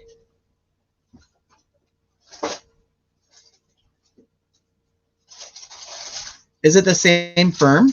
Is that Rosie's firm? Because I know that when I was digging into another channel that I found recently that I really like, the Unsolved Crimes. I don't remember that. My brain is just not working anymore, you guys. I'm really sorry. They had put out about Rosie and Shane Evans' uncle, and so I was digging into the family tree on that, and it was like it's actually Rosie's uncle that was a cop that arrested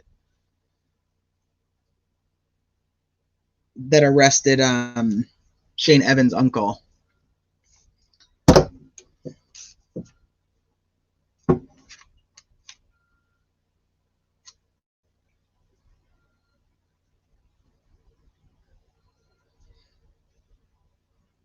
It is the same firm. Well, that's interesting, Kay. I'm gonna pull that up at some point when I can actually think clearly.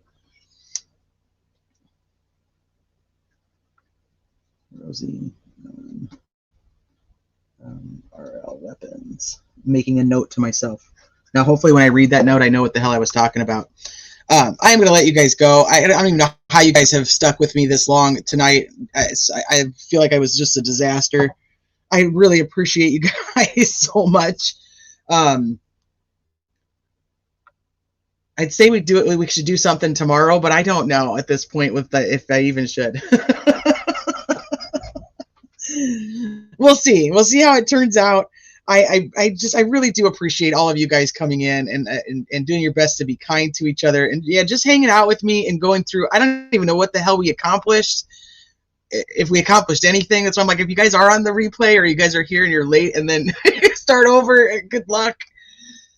But I might see you guys tomorrow. I don't know.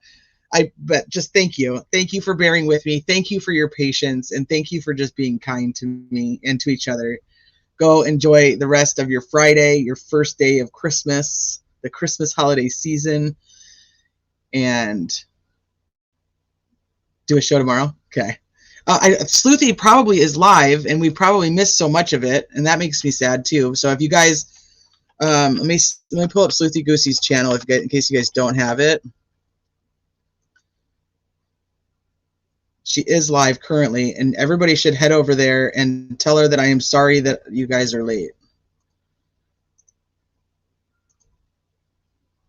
There's her live right now. I'm gonna eat some dinner, and then I'll head over there too. All right, I'll talk to you guys later. Have a good one.